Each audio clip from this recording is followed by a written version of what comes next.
บสนุนโดยแอปวันดีคอนเทนต์จริตไทยเพื่อคนไทยดาวน์โหลดได้แล้ววันนี้เมื่อมีอาการไอมีเสมหะบรรเทาด้วยยาน้ำแก้ไอเด็กตรามิสเตอร์เฮิร์บ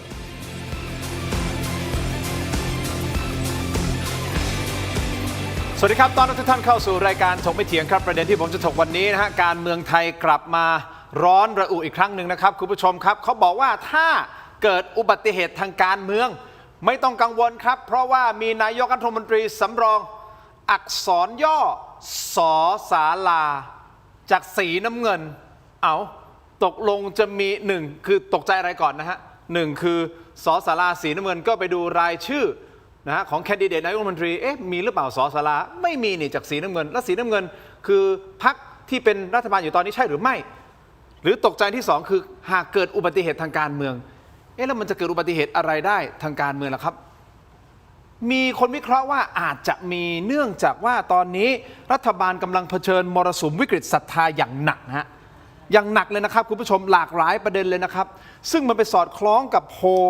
ล่าสุดนะฮะคุณผู้ชมเมื่อคะแนนนิยมของคุณอนุทินชาญวีรกูลท่านนายกรัฐมนตรีและรัฐมนตรีว่าการกระทรวงมหาดไทยของท่านเนี่ยร่วงลงมานะครับแถมเริ่มทิ้งห่างจากคุณเท้งณัฐพงษ์เรืองปัญญาวุฒิผู้นำฝ่ายค้านเนี่ยทิ้งห่างไปเป็น 5% แล้วนะฮะซึ่งคะแนนเรตติ้งนี้สะท้อนให้เห็นถึงศึกภายในหรือสัญญาณเปลี่ยนทิศทางการเมืองไทยหรือไม่คุณผู้ชมซ้ำเติมฮะก็คือมหากาพย์ทุจริตโกงสอบข้าราชการท้องถิ่นระดับพันล้านหลายพันล้านครับล่าสุดมสวออกโรงสู้กลับครับแฉหลักฐานเด็ดพบว่ามีคนนอกเนี่ยแทรกแซงแอบไปเปิดไฟล์แก้คะแนน115 ครั้งฮะงานนี้ดูเหมือนว่าหวยกำลังจะไปตกที่5บิ๊กข้าราชการสอถอหรือไม่ซึ่ง5บิ๊กราชการนี่มีทั้งระดับอธิบดีและรองอธิบดีนะครับคุณผู้ชมแต่คำถามก็คือว่าอธิบดีรองอธิบดีนี่อันนี้คือบอสตัวจริงแล้วใช่หรือไม่หรือเป็นหมากเพื่อตัดปัญหาและปิดจบที่แค่5ข้าราชการนี้เท่านั้นแล้วสาวไปไม่ถึงบอสตัวจริงคุณผู้ชมต้องติดตามฮะทุกสเต็ปของการเมืองวันนี้กับ2ท่านครับคุณผู้ชมครับการนำคณะหลอมรวมประชาชนครับคุณตู่จตุพรพรหมพันธ์ครับสวัสดีครับคุณตู่ครับสวัสดีครับส่วนซ้ายมือของผมครับนักวิชาการอิสระนะครับอาจารย์ศิโรจน์ ค้ำไพบูลย์ครับสวัสดีครับอาจารย์ครับสวัสดีครับพี่ตู่ครับขอบคุณทั้ง2ท่านที่ให้เกียรติรายการถกไม่เถียงเอาประเด็นแรกก่อนเลยนะฮะอักษรย่อสอศาลามรสุมวิกฤตศรัทธาจนทำให้เขาบอกว่ามีข่าวเล่าข่าวลือว่าถ้าเกิดอุบัติเหตุทางการเมืองพี่ตู่ครับสอศาลาเป็นนายกรัฐมนตรีเดี๋ยวก่อนนะผมไปดูนะสอศาลาพอมีข่าววงไหนบ้างไหมครับว่าจะเป็นใครว่าจะเป็นท่านไหนถ้าเอาชื่อที่มีอยู่เนี่ยศรีหศักดิ์ศรีศักดิ์ศรีเนี่ยตัวสอเสือใช่ครับแต่ศักดิ์นี่สอศาลาโอ้ถ้าย่อกันอย่างนี้ติดตัวย่อเขาต้องเอาตัวแรกเลยเนี่ยเหรอถ้าในบัญชีเนี่ยสีน้ำเงินที่ว่านี้ก็มีศรีอศักดิ์คนเดียวเพราะว่าพรรคภูมิใจไทยนี่มีแคนดิเดตนายก2 คนเท่านั้นสุภจีนี่ไม่ได้เป็นนะครับเพราะฉะนั้นเหตุณขณะนี้เนี่ยผมก็ยังมองว่าเนี่ยนะครับว่าที่จะเปลี่ยนคำว่าสอศาลาเนี่ยทำให้คนจินตนาการไปยังนอกบัญชีซึ่งไม่สามารถเป็นได้ตามรัฐธรรมนูญเพราะว่าต้องอยู่ในบัญชีเท่านั้นเพราะว่าถ้าไปซีกพรรคประชาชนสิริกัญญาเขาก็ขำขันแล้วนะครับเพราะฉะนั้นผมว่าสถานการณ์การเมืองของประเทศไทยเนี่ยมันไม่มีอะไรที่แน่นอนว่าจะต้องเป็นไปตามนั้นแต่ว่าสถานการณ์ณขณะนี้ที่ผมดูอยู่เนี่ยนะว่าความน่าจะเป็นกรณีของศาลรัฐธรรมนูญที่นัดอ่านคำวินิจฉัยเรื่องพรก.เงินกู้ในวันพฤหัสที่9นี้เนี่ยถ้าผลเป็นลบเช่นว่าศาลรัฐธรรมนูญชี้ว่าเป็นโมฆะเนี่ยต้องใช้เสียง2 ใน 3คือ6 เสียงเพราะว่า2 ใน 3คือ6 ใน 9ครับก็คือหมายความว่าต้อง6 ต่อ 3แต่ว่าผลนั้นเนี่ยนะครับเอาว่าลบเป็นโมฆะสมมติลบรัฐธรรมนูญก็ไม่ได้บัญญัติว่าให้นายกรัฐมนตรีจะต้องลาออกจากตำแหน่งเพียงแต่ว่าก็เป็นเส้นทางว่านายกจะเลือกวิธีอย่างไรเช่นสมมุติว่าตัดสินใจว่าเอาละเมื่อรัฐธรรมนูญไม่ได้บัญญัติไว้ก็ตามแต่เพื่อแสดงความรับผิดชอบตัดสินใจลาออกแล้วสภาก็ เลือกกลับมาได้อีกนะคือหมายความว่าคุณอนุทินลาออกก็สามารถเลือกคุณอนุทินกลับมาได้ ครับ แต่ว่าก็ขึ้นอยู่ว่าจะต้องแสดงอย่างนั้นไหมถ้าว่าบ้านเมืองมีความจำเป็นจะต้องไปจีนเนี่ยนะครับประธานาธิบดีสีเขานัดต่อเนื่องนะครับ ต่อจากทางอังเคิลเขาเนี่ย ครับ ก็อาจจะไม่ได้ตัดสินใจช่องนี้ แต่ว่ากฎหมายไม่บังคับ ครับ แต่ว่าที่น่าวิตกนั้นเนี่ย คือ ถ้ามีเหตุ ฮะ ก็คือเรื่องเนี่ยนะครับบัตรเลือกตั้ง คนทั่วไปนี่นะครับ เวลาศาลนูนวินิจฉัยไม่รับคำร้องเนี่ยบาร์โค้ด QR โค้ดคือบุคคลธรรมดานะครับ ที่ไม่ได้อยู่ในสถานะของผู้ร้องนะครับ เป็นผู้ร้องไม่ได้ เป็นผู้ร้องนะครับที่ไม่เข้าช่องตามรัฐธรรมนูญ แต่สำนวนของผู้ตรวจการแผ่นดินนั้น ครับ ก็ยังอยู่นะครับ ซึ่งก็อาจจะตัดสินเดือนนี้ก็ได้นะครับ เพราะว่า เวลามันก็เนิ่นนานพอสมควร ครับ แต่ว่าถ้าตัดสินเป็นบวกก็ไปต่อไม่มีปัญหาอะไร แต่ถ้าลบ ถ้าลบนี่ไปทั้งกระดาน หมายถึงสภาผู้แทนราษฎรทั้ง โอเค 500 คนก็ต้อง โอเค ไปนะครับ รัฐบาลก็ต้องไป ฮะ เป็นผลโดยปริยาย ฮะ ณขณะนี้ก็มีเรื่องอยู่เพียงแค่เนี้ยที่เห็นกระดานกันอยู่อะ ที่บอกว่าอาจจะเกิดอุบัติเหตุทางการเมืองคือสอง แต่ เรื่องนี้ แต่ว่าก็ทั้งกระดาษ ถ้ากรณีว่าเรื่องบัตรเลือกตั้ง QR โค้ด โอเค บาร์โค้ด ฮะ เป็นลบเนี่ย แต่ว่าเรื่องอื่นๆ ณ ขณะนี้ผมยังมองไม่เห็น ได้ครับ ถ้าอย่างนี้เดี๋ยวคงแขยายเพิ่มเติมนะฮะ เดี๋ยว ครับ เปิดโอกาสให้อาจารย์สิโรธซึ่งชื่อนำหน้าโดยสสาราเช่นเดียวกัน ศิโรจน์ เอ๊ะหรือว่า มั้ย หรือว่าถูกวางตัว อาจจะใช่แต่เขาไม่ค่อยบอกอะ เขาเป็นคนรักษาความลับ เหรอคนนี้รักษาความลับได้ดีมากนะ อาจารย์สิโรธเอาอย่างนี้ คือไอ้ข่าวเล่าข่าวลือออกมาเนี่ยคือมันเป็นการปล่อยข่าวเฉยๆหรือเปล่าเพื่อที่จะกลบอะไรบางอย่าง หรือเพื่อที่จะส่งสัญญาณอะไรบ้างหรือเปล่าว่าการเมืองไทยน่าจะมีการเปลี่ยนทิศหรือเปล่าอาจารย์สิโรธมองไง ผมว่าเราไล่สายของการปล่อยข่าวเนี่ยนะครับ มันก็ค่อนข้างเห็นภาพนะครับ ว่าเรื่องเป็นการปล่อยข่าวของคนซึ่งอยากให้มีการเปลี่ยนรัฐบาลนะครับ แต่ว่าไม่สามารถเปลี่ยนรัฐบาลได้ด้วยตัวเอง ครับ นะครับ ก็เลยมีการสร้างข้อมูลข่าวสารต่างๆมาคำว่าสสลาที่มีการพูดกันเนี่ยนะครับ ไม่ได้หมายถึงคุณศรีศักดิ์นะครับ เพราะคุณศรีศักดิ์ตัวย่อต้องเป็นสเสือนะครับผมว่าคนที่ตามการเมืองทราบดีว่าคนขบวนการที่ปล่อยข่าวเนี่ยพยายามจะให้สสลาพาดพิงไปถึงข้าราชการที่เพิ่งเกษียณอายุท่านหนึ่งนะครับว่า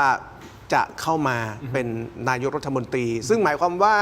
เรากำลังพูดถึงการพยายามจะให้มีการเปลี่ยนนายกโดยวิธีทางนอกรัฐธรรมนูญ คือนายกของประเทศเราวันนี้คนที่จะเป็นได้เนี่ยต้องเป็นในบัญชีรายชื่อ ถูกครับ นะอย่างที่คุณจตุพรแกพูดไว้ก็คือว่าก็ของภูมิใจไทยก็คุณศรีศักดิ์นะครับของพรรคประชาชนที่มีอยู่ก็สสลาก็สิริกัญญา สิริกัญญาครับ นะครับซึ่งสิริกัญญาเนี่ยไม่ใช่อยู่แล้ว ครับ คุณศรีศักดิ์เนี่ยฝั่งที่ต้องการเช็คบินคุณอนุทินก็คงจะไม่ได้อยากให้เขาขึ้นมาเป็น เพราะว่าคุณศรีศักดิ์ถ้าเป็นก็หมายถึงคุณอนุทินก็ยังเป็นหัวหน้าพรรคอยู่ยังคงเป็นเจ้าของพรรคตัวจริงอยู่ ดังนั้นวันนี้ผมคิดว่ามันมีความเคลื่อนไหวที่บางกลุ่มก็บอกว่าอาจจะเป็นกลุ่มอนุรักษ์นิยมบางกลุ่มที่เสียงแตกนะครับเริ่มคอมเมนต์คุณอนุทินเริ่มคอมเมนต์สีน้ำเงิน ไม่พอใจอย่างนี้เหรอ ไม่พอใจซึ่งไม่รู้เป็นเพราะเหตุผลอะไร โอเค นะครับแต่ว่ามีหลากหลายเหตุผลนะครับแล้วก็พยายามขับเคลื่อนวันเนี้ยนะครับในที่สุดแล้วคุณอนุทินไปต่อไม่ได้ จะมีขบวนการพิสดารนอกรัฐธรรมนูญหรืออาจจะมีอุบัติเหตุด้านนิติสงคราม จนกระทั่งมีนายกนอกวิถีรัฐธรรมนูญเข้ามา แสดงว่าอันนี้เป็นภาพที่มันสะท้อนว่ามีรอยร้าวในรัฐบาลเองหรือเปล่า ถึงได้มีการปล่อยอย่างที่อาจารย์บอกว่า อาจจะมีบางกลุ่มในอนุรักษ์นิยมที่อาจจะไม่พอใจคุณอนุทินหรือเปล่า มันเป็นรอยร้าวภายในพรรคภายในกลุ่มก้อนของรัฐบาลหรือเปล่า ผมว่าไม่ใช่รอยร้าวไทยในรัฐบาลนะครับแต่เป็นรอยร้าวในฝั่งอนุรักษ์นิยมด้วยกัน ที่บางคนอาจจะรู้สึกว่าทำไมฝั่งอนุรักษ์นิยมจะต้องมีคุณอนุทินหรือว่าพรรคภูมิใจไทยเป็นแกนนำเพราะว่าต้องยอมรับว่าในรัฐบาลเองก็เจอมรสุมหลายเรื่องนะครับแล้วก็เป็นมรสุมที่ผมคิดว่าคนซึ่งเป็นฝ่ายอนุรักษ์นิยมเองก็คงกระอักกระอ่วน เช่น อย่างที่คุณจตุพรพูดไปเรื่องของ QR code นะครับเรื่องของการจัดงบประมาณ ซึ่งเป็นเรื่องที่มีปัญหาทั้งสิ้นหรือนะครับเรื่องของการโกงข้อสอบมหาดไทยนะครับก็เป็นเรื่องที่มีปัญหาอีก หรือเรื่องการบริหารเศรษฐกิจที่มีปัญหาเยอะก็เป็นปัญหาอีก กำลังจะถามว่าไอ้รอยร้าวที่บอกว่าในกลุ่มอนุรักษ์นิยมเนี่ยมันรอยร้าวจากอะไรกลุ่มไหนก้อนไหนยังไงทำไมอาจารย์ถึงมองว่าอาจจะมีรอยร้าวมันมาจากเรื่องอะไรบ้างฮะโอเคโกงสอบนี้เหรอฮะ ไม่ครับผม อะไร คิดว่ามาจากความรู้สึกว่าทำไมพวกเราจะต้องไปให้อนุทินเป็นนายกในเมื่อพวกเราอาจจะมีนายกที่เป็นของเราเองได้ เพียงแต่มันอาจจะต้องมาจากวิธีทางนอกรัฐธรรมนูญอย่าลืมว่าประเทศเรามีคนที่เป็นอนุรักษ์นิยมแบบนี้เยอะนะครับที่เห็นพรรคการเมืองไหนก็เกลียดหมด เห็นยศชนันท์ก็เกลียด โอ้ เห็นอนุทินก็เกลียด เห็นประชาธิปัตย์ก็หงุดหงิด แต่ถ้า เห็ เป็น นพรรคประชาชนก็หมั่นไส้ แต่ถ้าพรรคตัวเอง ได้ โอเค แล้วถ้ามาจากนอกระบบไม่ติดขัด ต้องยอมรับว่าประเทศเรามีคนแบบนี้อยู่ไม่น้อย แล้วคนเหล่านี้เนี่ยมีสถานะทางสังคมที่มีเสียงดังพอสมควร คุณตู่ เห็นด้วยไหมกับประเด็นนี้ผมอยากรู้เฉยๆว่าถ้ามันเป็นอย่างที่อาจารย์ศิโรจน์กำลังวิเคราะห์อยู่นะว่าเป็นไปได้นะว่าอาจจะเป็นรอยร้าวของคนในกลุ่มอนุรักษ์นิยมกันเองว่าเอ๊ะทำไมจะต้องเป็นคุณอนุทินนะทำไมไม่เป็นคนของเรา ก่อน มันจะ นะครับก่อนที่จะเปิดเรื่องตัวย่อสอเนี่ย ฮะ ก็พยายามจะอธิบายว่าบัดนี้เนี่ยระหว่างครูใหญ่กับนายกเนี่ยเขาแตกกันแล้วเห็นไหมคือการปล่อยข่าวเขาต้องปูพื้นเรื่องราว เป็นลำดับแต่ว่าโดยข้อเท็จจริงเนี่ย ครับ คู่นี้นี่แยกกันไม่ได้เลย ต่างคนต่างก็มีประสบการณ์ที่ชัดเจน ครับ นะครับ คือรวมกันเนี่ยนะครับก็เหนื่อยนะครับ แยกกันเนี่ยคือบรรลัยเลย โอ้โห เพราะฉะนั้นเนี่ยโอกาสที่คู่นี้จะแยกกันเนี่ยหาความเป็นไปไม่ได้ ทีนี้พอหย่อนตัวสอสาราเนี่ยความเป็นจริงก็เอ่ยชื่อได้นะครับ แต่ว่าสถานะของท่านไม่ให้แล้ว ก็คืออดีตผู้ว่าแบงค์ชาติ โอ้เปิดตรงนี้ ก็คือหมายถึงคุณเศรษฐพุทธซึ่งบัดนี้ท่านเป็นองคมนตรีไปแล้ว ครับ คือในวงการนี้นะครับที่พยายามจะเปิดชื่อเนี้ยเพื่อให้เห็นว่าตามขั้นตอนตามรัฐธรรมนูญ ตามปกติว่าที่อยู่ในบัญชีเนี่ยนะครับมันไม่สามารถที่จะไปได้ ก็หย่อนชื่อด้วยวิธีการปล่อยข่าวให้คนคิดกันไปเองนะครับ เพราะฉะนั้นนะครับโดยข้อเท็จจริงณขนาดนี้เนี่ยนะครับถ้าว่ากันตามรัฐธรรมนูญณขนาดนี้เนี่ยสสาราถ้าเป็นตัวแรกเนี่ยยังไม่มีโอกาสที่มีความเป็นไปได้ และสถานะของคุณอนุทินเนี่ยยังไม่มีประเด็นที่ต้องให้พ้นจากตำแหน่ง ถ้าอย่างนั้นการหย่อนชื่อโทษนะด้วยความเคารพท่านนะฮะสสาระออกมาหย่อนชื่อตัวย่อนี้เพื่ออะไรฮะ คืออย่างนี้คือณขนาดนี้เนี่ยนะครับมันก็สะท้อนสองมุมก็คือหมายความว่าอดีตผู้ว่าแบงค์ชาติเนี่ยต้องยอมรับว่าคนก็มีความรักใคร่ท่านอยู่ชื่นชม ฮะ นะครับหลากหลายบริบท ครับ ในเรื่องของจุดยืน ครับ ที่มีต่อกับรัฐบาลก่อนหน้านี้ ไม่ว่ารัฐบาลคุณเศรษฐาคุณอุ้งอิงคุณนะครับอดีตผู้ว่าแบงค์ชาติคนนี้เขามีจุดยืน ครับ นะครับแล้วก็ยังอยู่ในวัยหนุ่ม แต่ว่าสถานะวันนี้ไม่ได้ ทีนี้เนี่ยนะครับเมื่อไม่สามารถที่จะหย่อนชื่อคนในบัญชีได้เนี่ยคือคนที่เขาหย่อนข่าวย่อมเล็งเห็นผลนะครับคือในทางการเมืองก็ปล่อยให้มันนะครับก็คือหมายถึงว่าจุดเริ่มแรกในการหย่อนไป เพื่อให้เกิดการวิพากษ์วิจารณ์นู่นนี่นั่น มีแรงกระเพื่อมหน่อย มีแรงกระเพื่อมแต่ว่าผมก็มองว่ายังอยู่ในลักษณะของการปล่อยข่าว เท่านั้น มากกว่าที่จะมีความเป็นจริง อ่าฮะ นะครับจนกว่าถ้ามันมีเหตุอื่นๆ ปัจจัยอื่นๆ ซึ่งขณะนี้ยังไม่เห็น อาจารย์ชลเสริมไหมในประเด็นนี้น่าสนใจ ผมเห็นด้วยกับคุณ คุณตู่พูดมาแล้วนะชื่อนี้ ใช่ผมคิดว่าผมเห็นด้วยกับคุณจตุพรนะครับว่ามันเป็นการปล่อยข่าว ซึ่งยังไม่สามารถเกิดขึ้นได้เลยในเงื่อนไขปัจจุบัน ยกเว้นจะมีเหตุการณ์พิสดารมากนะครับเช่น รัฐธรรมนูญมีอันเป็นไปมีการสร้างสถานการณ์ไว้วันนี้นายกตามบัญชีรายชื่อ ซึ่งมีทั้งหลายไม่ว่าจะเป็นคุณศรีหศักดิ์คุณยศชนันท์คุณสิริกัญญา คุณณัฐพงศ์คนทั้งหลายไม่สามารถมาเป็นนายกประเทศไทยได้เลย ซึ่งคุณต้องมีการสร้างสถานการณ์เยอะมากนะครับสถานการณ์ที่ว่านี้คืออะไรนะครับสถานการณ์ที่ว่านี้ก็คือสถานการณ์คล้ายๆกับสมัยคุณทักษิณเป็นนายก ครับ ปี 49 สร้างความชุลมุน สร้างความปั่นป่วน สร้างความวุ่นวายขึ้นมาจนคนรู้สึกว่านายกในระบบทั้งหลายเนี่ยไปต่อไม่ได้ ซึ่งณวันนี้เงื่อนไขตรงนั้นไม่มี เพราะฉะนั้นทั้งหมดนี้มันแสดงว่าอะไรนะครับ มันแสดงเห็นว่ามันมีกลุ่มคนซึ่งอาจจะไม่ชอบรัฐบาล ซึ่งการไม่ชอบรัฐบาลเนี่ยไม่ผิดนะครับการวิพากษ์วิจารณ์รัฐบาลก็ไม่ผิด แต่ว่าอาจจะมีกลุ่มที่ไม่ชอบรัฐบาลวิจารณ์รัฐบาลแล้วเลยธงไปนิดนึงพยายามจะ discredit รัฐบาลนะครับคือการโยนพูดตรงๆคือการโยนชื่อผู้ว่าแบงค์ชาติขึ้นมาเปรียบเทียบกับนายกเนี่ยนายกก็เสียเปรียบมา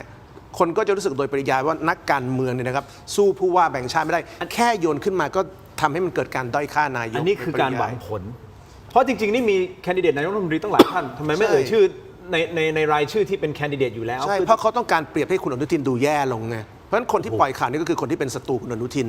โอ้โหคุณผู้ชมครับถ้าพูดถึงตรงนี้นะฮะอาจจะต้องไปดูเรื่องของโพลด้วยนะฮะเพราะมันสะท้อนออกมาโพลล่าสุดคุณผู้ชมครับคะแนนนิยมของท่านนายกรัฐมนตรีนะครับก็ถอยลงนะฮะกว่าไตรมาสแรกที่มีการทำโพลเดี๋ยวเรื่องโพลแป๊บหนึ่งนะนี่ดูตรงนี้ก่อนแค่ดูตัวเลขก่อนนะคุณผู้ชมครับนี่คือนิดาโพลสำรวจคะแนนนิยมทางการเมือง รายไตรมาสครั้งที่2ก็คือเข้าใจว่านี่คือไตรมาสที่2ถูกต้องไหมครับสีเหลืองคือไตรมาสที่1นะครับตัวเลขของไตรมาสที่1นะสีเหลืองด้านล่างพอมากรอบสีแดงนะฮะบล็อกสีแดงคือไตรมาสที่2สังเกตของท่านนายกอนุทินครับไตรมาสที่1เนี่ยคะแนนนิยมของท่านอยู่ที่ 29.4% 29.4% นะครับพอมาไตรมาสที่2ลงไปเหลือแค่ 21.68% นี่ลงไปประมาณ 7% กว่า ถือว่าเยอะมากนะฮะการลงขนาดนี้นะคุณผู้ชมส่วนคุณเท้งเองก็ลงเหมือนกันนะฮะจาก 30.6 ลงมาที่ 26.08 ครับคุณผู้ชมผมขอเนี่ยพักสักครู่นิดเดียวเดี๋ยวกลับมาวิเคราะห์ในประเด็นนี้เรื่องของโพลกันต่อนะครับผู้ชมครับยังมีกรณีของสสอ่างทองพรรคภูมิใจไทยออกมายืนยันนอนยันนั่งยันนะครับว่าพรรคไม่มีสสรามีแต่อนุทินเป็นนายกรัฐมนตรีและเป็นหัวหน้าพรรคพักสักครู่ช่วงหน้ากลับมาติดตามครับ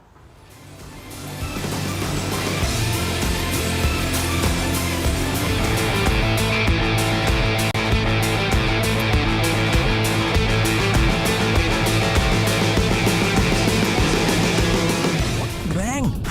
50% สูงสุด 3,000 บาท 5-7 กรกฎาคม 2569 นี้เท่านั้นช็อปเลยก่อนสิทธิ์หมดที่ Thailand Postmart และ Next Gen Commerce ไทยช่วยไทยเพิ่มรายได้ SME ไทยลด ทุกฝีมือล้วนมีคุณค่า ร่วมเป็นส่วนหนึ่งในการช่วยชุมชนด้วยการสนับสนุนสินค้าจากศูนย์ส่งเสริมอาชีพคนพิการ ผ่านกระบวนการตัดเย็บที่ได้มาตรฐาน พิถีพิถันในทุกขั้นตอนผ้าคละลาย มีเอกลักษณ์เฉพาะตัว ไม่ซ้ำใคร สนใจสินค้าสั่งซื้อได้ที่เว็บไซต์และแอปพลิเคชัน Thailand Postmart ตัวท็อปใกล้ๆส่งให้ถึงมือ ทำไมกลิ่นเหม็นอย่างนี้เนี่ย กลิ่นเหม็นแบบนี้ต้องจัดการด้วย Apps Urinol Apps Urinol ดับกลิ่นโถปัสสาวะเพื่อรสนิยมและภาพลักษณ์ที่ดีให้ห้องน้ำของคุณ อยากทานแหนมเนืองไม่ต้องไปถึงถิ่น Thailand Postmart พร้อมเสิร์ฟแหนมเนืองตัวท็อป 2 แบรนด์ดัง การันตียอดขายส่งตรงถึงบ้านคุณ แดงแหนมเนืองจากจังหวัดหนองคาย และวีทีแหนมเนืองจากจังหวัดอุดรธานี คัดสรรสินค้าตัวท็อปพร้อมเสิร์ฟความอร่อยสดใหม่ สนใจสินค้าสั่งซื้อได้ที่เว็บไซต์และแอปพลิเคชัน Thailand Postmart ตัวท็อปใกล้ๆส่งให้ถึงมืออยากทานแหนมเนืองไม่ต้องไปถึงถิ่น สนับสนุนโดยผลิตภัณฑ์ตราทิพรสแค่มีทิพรสก็อร่อยครบรสแก้ลมวิงเวียนยาหอมเม็ดซองแดงเวชพงศ์โอสถหาซื้อได้ตามร้านขายยาทั่วไป กลับมากันต่อนะครับคุณผู้ชมถกไปถึงในช่วงนี้นะครับอยู่กับอาจารย์ศิโรจน์นะฮะแล้วก็คุณตู่จตุพรนะครับคุณผู้ชมไปดูโพสต์ของคุณกรวี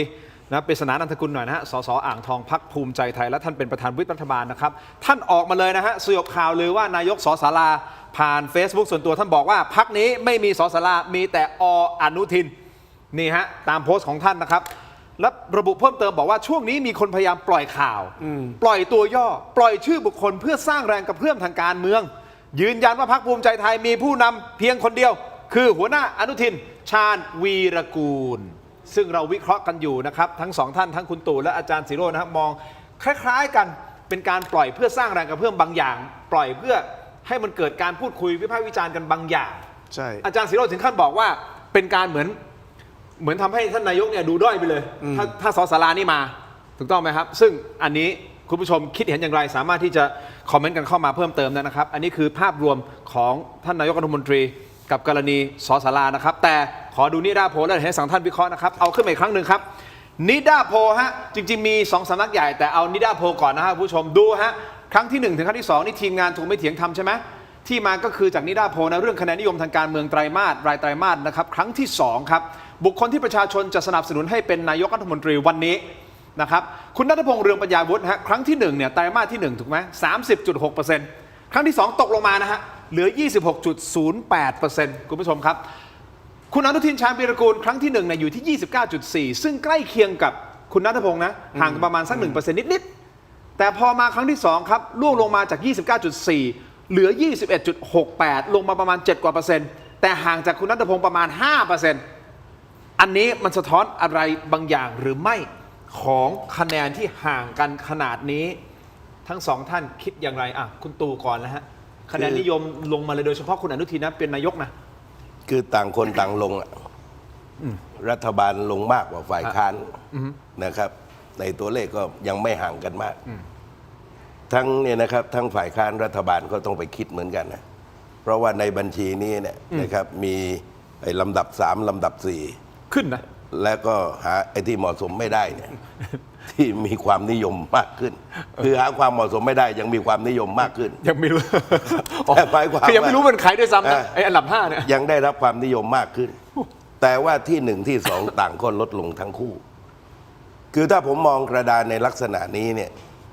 ทั้งฝ่ายค้านรัฐบาลเนี่ยจะต้องตระหนักแล้วนะ เมื่อมีการหย่อนเรื่องสศาลาเนี่ยไอ้นี่คือหมายความว่าเขามองในกระดานการเมืองแล้ว ครับ เวลาเขามองทางกระดานการเมืองก็เห็นว่าไอ้การเมืองมันไปไม่ได้นะไม่ได้เป็นการสลับความนิยมระหว่างฝ่ายค้านรัฐบาล แต่ว่าถ้ามองในฐานะที่เป็นนักการเมืองมาเนี่ยอันนี้เป็นการสื่อถึงกระดานการเมืองนะ ไม่ได้แบ่งว่าฝ่ายรัฐบาลหรือฝ่ายค้านคือทั้งการเมือง ทั้งกระดานการเมือง ลย ก็คือว่าต่างคนต่างลดนะ ต่างใช่ลด นะครับ ลด จะลดจำนวนเท่าไหร่ก็ตามเลยนะครับ จะลด4หรือจะลด6 7ก็แล้วแต่เนี่ยนะครับ อย่างไรก็เป็นการลด แต่ว่าผลพวงก็คือถัดจากนี้ว่ากระดานทางการเมืองนะครับ มันอาจจะมีผลในวันข้างหน้านะครับ ซึ่งต่อเนื่องจากการปล่อยข่าวหย่อนชื่อสศาลามันจะสอดคล้องกัน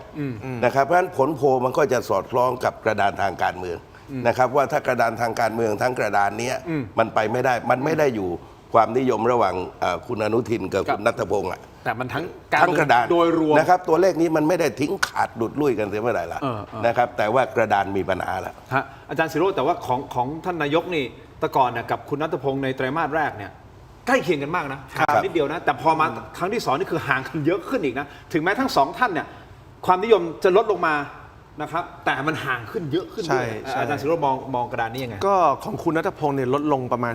4%ของคุณอนุทินลดไป 8% ครับ เพราะฉะนั้นก็ลดมากกว่าคุณณัฐพงศ์ ครับ 1 เท่าตัว ครับ แกปก็เลยห่างกันมากขึ้นนะครับ เพราะฉะนั้นผมว่ามันก็เป็นสัญลักษณ์ว่าวันนี้คนเบื่อการโจมตีทางการเมืองคือทั้งคุณณัฐพงศ์และคุณอนุทินเป็นตัวท็อปของฝ่ายตัวเองทั้งคู่นะครับคุณณัฐพงศ์เป็นตัวท็อปของฝ่ายค้านคุณอนุทินเป็นตัวท็อปของฝ่ายรัฐบาลนะครับเพราะฉะนั้นสิ่งที่เราเห็นก็คือสงครามของคุณณัฐพงศ์กับคุณอนุทินเนี่ยที่มันประลองกำลังกันมาเกือบ1 ปีเนี่ยผลของสงครามเนี่ยช้ำทั้งคู่คุณ เจ็บทั้งคู่ อนุทินก็ทำคุณเท้งเจ็บจาก 30 เหลือ 26 คุณเท้งก็ทำคุณอนุทินเจ็บจาก 29 เหลือ 21นึกออกไหมมันช้ำทั้งคู่จากการโจมตีกันไปโจมตีกันมาแล้วถ้าเกิดคุณทินสังเกตนะครับฝั่งซึ่งเป็นตัวประกอบตัวละครแถว 2 ของทั้งฝ่ายรัฐบาลและฝ่ายค้านเนี่ยคะแนนพุ่งคุณอภิสิทธิ์เนี่ยเป็นตัวแถว 2 ของฝ่ายค้านเพราะพรรคเขาเป็นอันดับ 2 ของฝ่ายค้าน ครับ คุณยศชนันท์เนี่ยเป็นตัวอันดับ 2 ของฝ่ายรัฐบาล ครับ อันดับ 2 ทั้งคู่เนี่ยคะแนนขึ้นเป็นเพราะอะไรผมก็เป็นเพราะว่าทั้ง 2 คนเนี่ยไม่ได้อยู่ในกลางสมรภูมิของความขัดแย้งทางการเมืองเพราะว่าเวลาพรรคประชาชนจะชนรัฐบาลก็ชนอนุทิน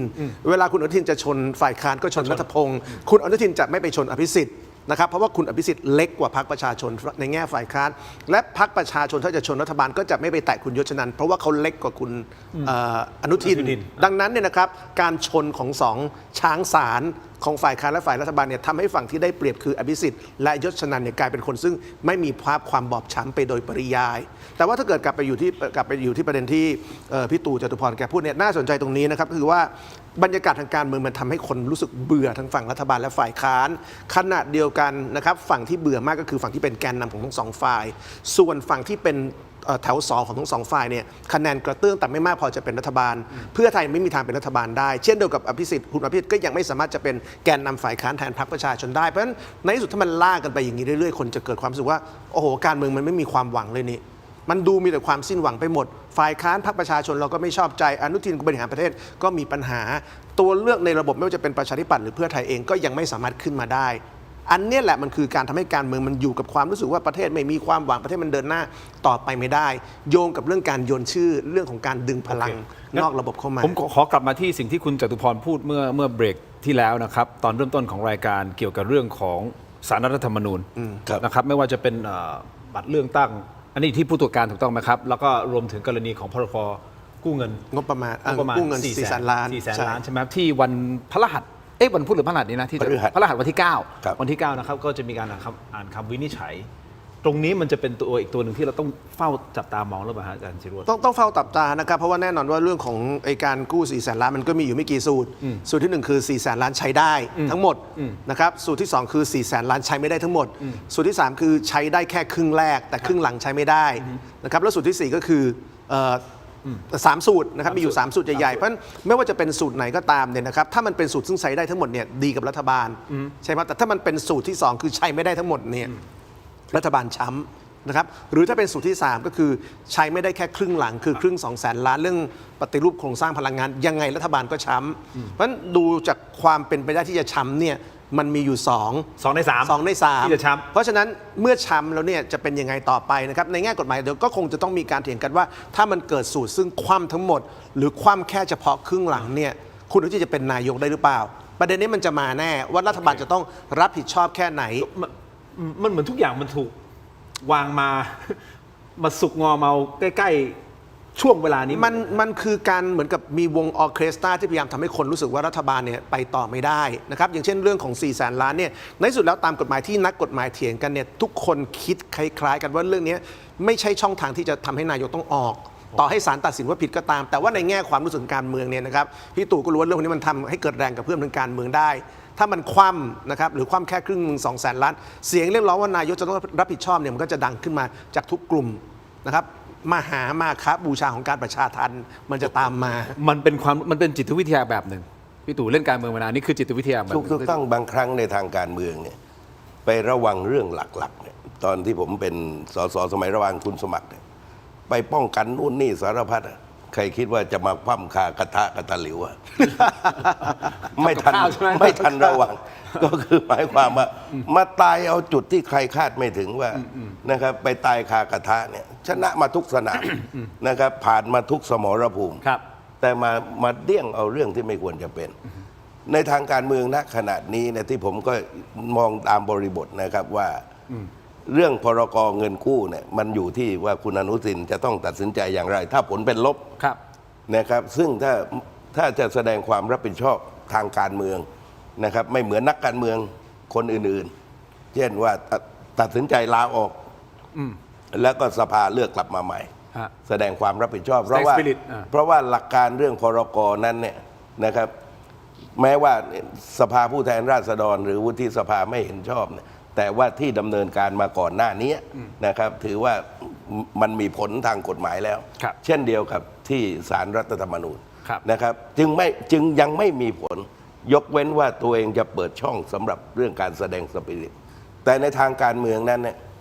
ที่ว่าถ้าเป็นลบเนี่ยเสียงมัน6นะ6 จาก 9นะครับทำให้ประเมินเรื่องอื่นๆเนี่ยมันจะเริ่มยากตามลำดับ คือในทางการเมืองนั้นเนี่ยนะครับพอมันเริ่มจุดเห็นมันจุดมีปัญหาแล้วหลังเหมือนเข็มที่เป็นสนิมไปปักอะและหลังจากนั้นเนี่ย มันจะ บาด ลาม ทะยักมันจะลุกลาม ดังนั้นเนี่ยนะครับถ้าผมฟังที่คุณเอกนิติเนี่ยนะครับคือพร้อมที่จะรับมือก็แต่ละคนก็ไม่ได้ว่ามั่นใจอะไรที่ไม่ผิดเอาอะไรแน่กันไม่ได้เหมือนกัน แต่ว่าอย่างไรก็ตามอะ ครับ สถานการณ์มันบีบรัดเหลือเกิน โอเค โดยเฉพาะแผนการเดินทางไปจีนน่ะนะครับเพราะว่าห่วงระยะเวลามัน ใกล้ คาบเกี่ยวมาก ครับ ต่อมาเนี่ยนะครับ เราก็ไม่รู้ว่าศาลรัฐธรรมนูญจะนัดเรื่องบัตรเลือกตั้งวันไหน ถ้ามันเรียง2เรื่องอันเนี้ยนะครับมันต้องคิดอ่านว่ามันจึงเป็นกระดานทางการเมือง ที่บอกว่าทั้งฝ่ายค้านนะครับทั้งรัฐบาลผู้นำทั้งคู่เนี่ยแต้มลดมากลดน้อยเนี่ยแต่ที่น่าห่วงก็คือกระดานทางการเมือง ถ้าผลของ QR code บาร์โค้ดเป็นลบนะเป็นบวกก็เดินหน้าได้ต่อ แต่ถ้าลบนี่ ไปทั้งกระดานเลย พันป่วน อ่ะคุณผู้ชมครับ มีข้อมูลเพิ่มเติมจากสวนดุสิตโพลสำรวจรายเดือนเช่นเดียวกันนะครับ ก็ให้เห็นอีกมุมหนึ่งที่น่าสนใจนะฮะ ถ้าเขาบอกว่าถามถึงนักการเมืองฝั่งรัฐบาล ที่มีผลงานโดดเด่นที่สุดนะโพลออกมาประชาชนก็ยังให้คุณอนุทินชาญวีรกูลนะครับมาเป็นอันดับหนึ่งนี่คือฝั่งของรัฐบาลที่มีผลงานโดดเด่นมากที่สุดนะฮะนี่คือสวนดุสิตโพลนะครับคุณผู้ชมครับ แต่ถ้ามาดูฝ่ายค้านนักการเมืองนะฮะที่ทำคะแนนแซงหัวหน้าพักเลยนะฮะก็คือคุณรัชนกศรีนอกฮะนักการเมืองฝ่ายค้านที่มีบทบาทโดดเด่นมากที่สุด โดยผลงานที่ประชาชนชื่นชอบที่สุดของรัฐบาลคือโครงการไทยช่วยไทย plus ในขณะที่ผลงานอันดับหนึ่งของฝ่ายค้านคือการตรวจสอบโครงการ THAI Passport ตอนนี้เอากันตรงๆเลยนะฮะวิเคราะห์กันแบบตรงๆเลยฟันธงแรงๆเลยนักวิเคราะห์เขาบอกว่าตอนนี้คุณเท้งเนี่ยอาจจะไม่สามารถนำพรรคได้แล้ว เพราะพ่ายแพ้ทั้งสนามเลือกตั้งใหญ่และสนามท้องถิ่น แถมคะแนนนิยมส่วนตัวก็ตกต่ำลง คิดอย่างนั้นหรือเปล่าครับ ผมไม่แน่ใจเพราะผมไม่ได้เป็นคนสมาชิกพรรคเขาไงไอ้เรื่องแบบ แต่มันมองข้างนอกเข้าไปว่าเฮ้ยเขา ผมว่าเวลาพรรคจะเอาใครหรือไม่เอาใครมันขึ้นอยู่กับปัจจัยภายในพรรคเขาด้วยไงคือในมุมคนนอกก็จะดูว่าใครทำพรรคแล้วคะแนนโตขึ้นโตลงใช่ไหมครับแต่ว่าเวลาพรรคจะเอาใครมันก็มีปัจจัยในพรรคว่าพรรคมีตัวละครกี่คนมีคนไหนที่จะหยิบขึ้นมาได้1 2 3 4นะครับผมว่าอันนี้เป็นสิ่งที่ทุกพรรคจะมีปัญหาแบบนี้อย่างเช่นสมมติเรามองไปยังเพื่อไทยหรือประชาธิปัตย์เนี่ยคุณก็จะเห็นว่ามันก็มีคุณจุลพันธ์ขึ้นมาอภิสิทธิ์มีอภิสิทธิ์ประชาธิปัตย์มีอภิสิทธิ์ขึ้นมานะครับทั้งหมดนี่ก็คือจะเกิดจากเงื่อนไขที่มันจำกัดภายในพรรคเขานะครับผมคิดว่าพรรคประชาชนเองก็เจอภาวะแบบนี้เหมือนกันนะครับว่าคุณเท้งนะครับตอนนี้ไม่ทำให้พรรคชนะในสนามเลือกตั้งใหญ่นะครับแล้วสนามผู้ว่ากทมก็ไม่ชนะนะครับแต่ว่าการกระเตื้องในสนามสกมันก็มีเพราะฉะนั้นผมว่าเรื่องนี้พรรคต้องจัดการเองนะครับว่าจะเอายังไงผมก็ไม่รู้ว่าพรรคเขามีตัวแล้วคนอื่นนอกจากคุณเท้งหรือเปล่าตอบไม่ได้คุณตู่คิดยังไงในประเด็นนี้ผมขออนุญาตนิดเดียวนะครับผมขออนุญาตพักสักครู่สั้นๆเดี๋ยวกลับมาฟังคุณตู่วิเคราะห์ประเด็นนี้แต่ยังมีประเด็นหนึ่งคุณผู้ชมครับมหากาพย์โกงข้อสอบมหากาพย์สอบทุจริตสอบนะฮะข้าราชการส่วนท้องถิ่นเนี่ยเริ่มต้นมานี่10 กว่าวันแล้วมั้งตั้งแต่วันที่มันเกิดเหตุใช่ไหมปรากฏว่าจนถึงวันนี้คุณผู้ชมครับยังเหมือนจับใครอะไรยังไงไม่ได้เลยทำไมมันดูช้าทั้งที่มันก็มีความชัดเจนในหลากหลายประเด็นโดยเฉพาะเจ้าของบ้านทาวน์โฮมอ่ะที่ตำรวจเข้าไปอ่ะแล้วไปจับอ่ะแล้วนั่งใส่ชุดข้าราชการอ่ะนั่งแก้ตัวเลขอยู่อ่ะทำไมถึงวันนี้มันยังไปไม่ถึงไหนทั้งที่เขาสะพัดค่าเสียหายเนี่ย 4,000-5,000 ล้านเลยนะผมไม่รู้เจ้าของบ้านยังมีชีวิตอยู่หรือเปล่าด้วยซ้ำอ้าวขนาดนั้นเลยเหรอผมไม่รู้หายไปไหนอ่ะอ้าวมสวเขาออกมาสวนกลับเหมือนกันนะเพราะเขาบอกเขามีหลักฐานเด็ดนะมีการแก้ไขคนอื่นเข้ามาแทรกแซงบุคคลภายนอกเข้ามาแทรกแซงคะแนนเนี่ยแก้ถึง115 ครั้งอ่ะพักสักครู่ช่วงหน้ากลับติดตามครับ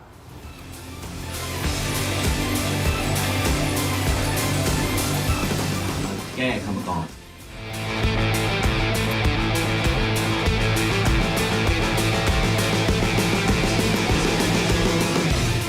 แรง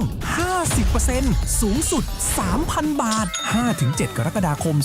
2569 นี้เท่านั้นช็อปเลยก่อน10หมดที่ Thailand Postmart และ Next Gen Commerce ไทยช่วยไทยเพิ่มรายได้ SME ไทยลดฉลองครบรอบ 5 ปีถกไม่เถียงแฟนรายการตัวจริงห้ามพลาดกับบ็อกเซตสุดพรีเมียมคุ้มสุดๆเพียง799 บาทคุณจะได้รับไอเทม4 รายการ 1. เสื้อรุ่นประวัติศาสตร์ 2. ลายเซ็นจากผมถิ่นโชคกมลกิจ 3. ยาดมสมุนไพรอ้วยอันโอสถรุ่น Limited Edition และ 4. สติกเกอร์เซ็ตสุดกวนเอาไปแปะให้สะใจสั่งซื้อด่วนวันนี้ส่งฟรีได้ร่วมทำบุญกับมูลนิธิบ้านพระพรรีบหยิบมือถือขึ้นมาสแกน QR Code บนหน้าจอตอนนี้ได้เลยช้าหมดอดแน่นอนฉลองครบรอบ 5 ปีฝันดีเป็นกระต่ายน้อยที่รักการร้องเพลงเป็นชีวิตจิตใจน้องฝันดีซ้อมร้องซ้อมเต้นทุกวันอย่างไม่เคยเหน็ดเหนื่อยแต่แล้วเรื่องไม่คาดฝันก็เกิดขึ้นก่อนวันแข่งเพียงวันเดียวยามีในขณะที่ความหวังกำลังจะหมดไปน้องฝันดีก็มองเห็นบางสิ่งพี่คิดดีเราร้องเพลงไม่ได้แต่เรายังเต้นได้นี่นาและลำดับต่อไปขอเชิญพบกับน้องฝันดีครับน้องฝันดีจะทำอะไรน่ะเธอไม่ได้มาร้องเพลงหรอกหรอว้าวถึงจะร้องเพลงไม่ได้แต่น้องฝันดีก็เปลี่ยนวิกฤตให้เป็นการแสดงที่ยอดเยี่ยมพร้อมกับเพื่อนๆของเธอด้วยความคิดสร้างสรรค์อันน่าทึ่งทำให้น้องฝันดีได้รับรางวัลไปครองและที่สำคัญที่สุดเธอยังได้เรียนรู้บทเรียนอันมีค่าอีกด้วยเมื่อแผนหนึ่งไม่สำเร็จเราก็สร้างแผนใหม่ได้เสมอค่ะอย่ายอมแพ้นะครับจำไว้นะคะเด็กๆทุกปัญหามีทางออกเสมอขอแค่เราไม่ยอมแพ้ดูนิทานย้อนหลังอ่านอีบุ๊กสนุกๆทำตารางเรียนออนไลน์ฟรีค้นพบโลกแห่งจินตนาการไร้สิ้นสุดได้ที่ herodigital.com/kidsfun แล้วเจอกันนะน้องฝันดีเป็นกระต่ายน้อยที่รักการร้องเพลงเป็นชีวิตจิตใจน้องฝันดีซ้อมร้องซ้อมเต้นทุกวันอย่างไม่เคยเหน็ดเหนื่อยแต่แล้วเรื่องไม่คาดฝันก็เกิดขึ้นก่อนวันแข่งเพียงวันเดียวยามีในขณะที่ความหวังกำลังจะหมดไปน้องฝันดีสนับสนุนโดยอาหารแมวเหมียวเหมียวอร่อยมีประโยชน์ถูกใจเหมียวเรากันต่อนะครับคุณผู้ชมครับอยู่อาจารย์ศิโรจน์นะครับและคุณตู่จตุพรนะฮะเอาเข้าประเด็นนิดนึงนะฮะคุณตู่วิเคราะห์กันเพิ่มเติมนิดนึงนะจากที่อาจารย์ศิโรจน์ วิเคราะห์ไปเกี่ยวกับเรื่องของคะแนนนิยมของคุณเท้งนะครับคือนักวิเคราะห์เขาฟันธงบอกว่าอาจจะไม่สามารถนำพรรคได้แล้วนะครับแต่ยังอุ้มอยู่เขาตั้งข้อสังเกตนะยังอุ้มอยู่เพราะอะไรนะฮะอาจจะเพราะเรื่องของคดีความ 40 สสแต่นอกเหนือจากนั้นอุ้มเพื่อรอปี 2572 หรือเปล่ารอเวลาที่คุณธนาธรจึงรุ่งเรืองกิจกลับมาสู่สนามการเมืองหรือไม่พี่ตู่วิเคราะห์ไงครับก็มีข่าวนะครับที่มีการวิเคราะห์ไว้เป็นอย่างนั้นคือคุณเท้งเนี่ยเขาก็มีชนักติดเรื่อง 44 สสซึ่งอยู่ในขั้นตอนของศาลฎีกาซึ่งก็จะไปอย่างรวดเร็วเขาจะเป็นการพิจารณาเพียงแค่ศาลเดียวเท่านั้นนะครับคนที่ได้ลำดับหนึ่งนะครับในความนิยมของฝ่ายค้านคุณไอเนี่ยนะครับซึ่งสะสมโทษเอาไว้ 6 ปีเนี่ยซึ่งก็รออุทธรณ์ฎีกาเห็นไหมว่าที่หนึ่งที่สองเนี่ยเขาเรียงกันมาความจริงครั้งที่แล้วคุณไอก็เข้าลำดับหนึ่งเหมือนเดิมนะครับเพียงแต่ว่าเห็นไหมปลายทางของทั้งที่หนึ่งที่สองนั้นน่ากังวลอย่างยิ่งอภิสิทธิ์เวชชาชีวะเนี่ยเดิมเนี่ยเคยเบียดนะครับแล้วก็ลงไปลำดับ3เช่นเดียวกับซีกรัฐบาลคุณยศนันท์เนี่ยปกติก็ลำดับ2นะครับครั้งนี้คุณเอกนิติแซงกันนะคุณสุภจีซึ่งหายไปที่สามเหลี่ยมเบอร์มิวดาก็ กลับมาได้แล้วนะครับพร้อมกับเสียงเพลงเพราะฉะนั้นเนี่ยนะครับคือการเมืองก็คืออารมณ์ขึ้นอยู่กับสถานการณ์นั้นๆเพียงแต่ว่ากรณีของสวนดุสิตเขาแยกความนิยมว่าฝ่ายรัฐบาลคุณนิยมใครฝ่ายค้านคุณนิยมใครนะครับทีนี้ท่วงทำนองการเมืองที่มันลุ่มดอนนั้นนะครับมันต่อแถวกันทั้งหมดนะครับในซีกฝ่ายค้านเนี่ยคุณสิริกัญญานี่ก็จอเหมือนกันนะเห็นไหมคือคดีเดียวกับคุณเท้งเห็นไหมแต่ว่านี่นะครับเหลือเนี่ยนะครับเพียงแค่2 คนในซีกฝ่ายค้านคืออภิสิทธิ์กับไอติมที่ไม่มีชนักติดคดีกันอยู่ในฝั่งรัฐบาลนั้นจะเห็นได้อย่างชัดเจนว่าในซีกของภูมิใจไทยเนี่ยก็ยังเป็นคุมเบ็ดเสร็จพรรคเพื่อไทยก็เหลืออาจารย์เชนรอดเข้ามาคนเดียวแล้วก็ลำดับก็ถัดหล่นไปหนึ่งอันดับเพราะฉะนั้นเนี่ยนะครับอารมณ์ของสังคมเนี่ยมันพิสูจน์ได้เห็นว่าการเมืองนั้นเนี่ยนะครับคุณสามารถพิสูจน์ตนในแต่ละไตรมาสได้ตลอดเวลาก็คือหมายความว่าเคยได้รับความนิยมอย่างไรนะครับครั้งต่อไปอาจจะไม่ได้รับความนิยมกันเท่าเดิมเพียงแต่ว่าคนมีความรู้สึกคุณเท้งฐานะผู้นำฝ่ายค้านเพราะว่าฐานะรัฐบาลเนี่ยถ้ายศนันท์มาเหนือคุณอนุทินไอ้นี่มีปัญหาเห็นไหมหรือแม้กระทั่งเอกนิติมาเหนือคุณอนุทินก็มีปัญหาแต่คุณอนุทินซีกรัฐบาลตัวนายกก็ยังยืน1ได้เพียงแต่ว่าซีกผู้นำฝ่ายค้านมายืน2แม้ว่าลำดับ1จะเป็นลูกพรรคตัวเองก็ตามแต่ว่าทั้งหมดทั้งปวงนั้นมันอารมณ์ของคนนะครับเขาก็จะชอบในลักษณะเฉพาะในขณะนั้นๆทั้งที่เนี่ยนะครับในซีกกระดานฝ่ายค้านอยู่ในกลุ่มเสียงแทบทั้งสิ้นนะครับ3 ใน 5นั้นมีคดีที่เป็นชนะกันอยู่นั่นก็วิเคราะห์กันประมาณนี้แต่ผมอยากจะพาคุณผู้ชมทุกท่านและแขกรับเชิญของเราทั้ง2 คนไปเรื่องของการโกงกันหน่อยคุณผู้ชมครับมหากาพย์ความอื้อฉาวการทุจริตสอบข้าราชการส่วนท้องถิ่นนะฮะเริ่มต้นวันนี้วันจันทร์ใช่ไหมสัปดาห์ใหม่แล้วนะครับจนถึงป่านนี้ก็ล่วงเลยมาเป็น10 วันแล้วนะแต่กลับยังไม่มีผู้กระทำความผิดคนไหนที่ถูกแจ้งข้อกล่าวหาหรือถูกจับกุมเลยแม้แต่คนเดียวมีแต่บจ.แล้วนะตั้งคณะกรรมการตรวจสอบใช่ไหมตรวจสอบวินัยจะเรียนเชิญคนนี้คนนั้นมาขนาดเจ้าของบ้านทาวน์โฮมนะครับผอ.พิชิตแต่พูดชื่อเลยซึ่งไม่รู้จะชัดเจนขนาดไหนแล้วบ้านเขาแล้วไปเจอภาพเนี้ยที่มีชื่ออยู่ใช่ไหมเป็นเจ้าของบ้านเนี่ยยังล่องหนอยู่เลยไม่รู้อยู่ที่ไหนคุณผู้ชมและไอ้เงินสะพัดกว่า 4,000-5,000 ล้านบาทนั้นมันอยู่ที่ไหนกันแน่ไอ้เงินทุจริตอะไรก็แล้วแต่ตรงนี้นะฮะเรื่องแรกก่อนจะสาวไปถึงบิ๊กบอสไหมบิ๊กบอสไหมผมถามตรงนี้อาจารย์ศิโรจน์คิดว่าจะไปถึงไหมเรื่องสอบข้าราชการท้องถิ่นเนี่ยผมว่าวันนี้ถ้าไม่ถึงเนี่ยนะครับมันจะมีคนพังนะครับแล้วก็ใครพังนะฮะรัฐบาลดีครับคือกระแสสังคมเนี่ยครับถ้าเรื่องนี้จบแค่ข้าราชการระดับปลายแถวจบแค่คนระดับปลัดจังหวัดเนี่ยมันจะกลายเป็นมรสุมถล่มรัฐบาลนะครับเพราะฉะนั้นวันนี้นะครับนี่เป็นสิ่งที่รัฐบาลจะต้องเอาให้ชัดว่าเรื่องของขบวนการโกงสอบ เจอตอถึงใครต้องเด็ดหัวตอให้ได้ตอจะเป็นอธิบดีจะเป็นปลัดจะเป็นรัฐมนตรีจะเป็นคนของรัฐมนตรีคนใดคนหนึ่งก็ตาม เส้นเงินลากไปถึงใครคุณอนุทินต้องเด็ดหัวคนนั้นให้เด็ดขาดเพราะถ้าเด็ดหัวคนเหล่านั้นไม่เด็ดขาดมันจะลามเป็นกระแสวิพากษ์วิจารณ์คุณอนุทินนะครับซึ่งวันนี้คุณอนุทินเขาไม่ได้เกี่ยวอะไรกับเรื่องนี้แต่ความเป็นรัฐบาลเราก็จะเห็นว่ามีคนตั้งคำถามว่าเรื่องนี้มันเกิดภายใต้มหาดไทยอนุทินเป็นมา3 ปีอนุทินจะไม่รับผิดชอบได้อย่างไรมันเริ่มมีประเด็นแบบนี้ขึ้นมาดังนั้นคุณอนุทินจะต้องทำให้เรื่องนี้เด็ดขาดให้ได้นะครับคนที่อยู่เบื้องหลังทั้งหมดเนี่ยผมว่าวันนี้ผมเชื่อว่ารัฐบาลรู้แล้วนะครับแล้วผมคิดว่าอีกไม่นานเราอาจจะเห็นการเอาผิดอย่างต่ำคือคนระดับ 40 คนใดคนหนึ่งนะครับอาจจะต้องออกจากตำแหน่งไปอาจจะมีคดีติดตัวไปเหมือนกับที่เคยเกิดขึ้นในปี 5253 กรณีโรงเรียนสอบในอำเภอ last boss ถึงไหมในมุมของคุณตู่จตุพร last boss คือบอสใหญ่สุดอะไม่เอาแบบระดับที่แบบมาคัมมิคาเซ่อะแต่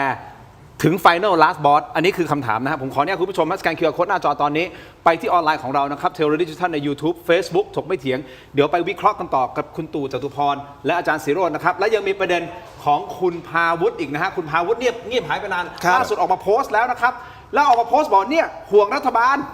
ไปติดกับช้อปปี้กินรวบตกลงยังไงล่าสุดคุณผู้ชมครับและยังมีอักษรย่ออะไรฮะ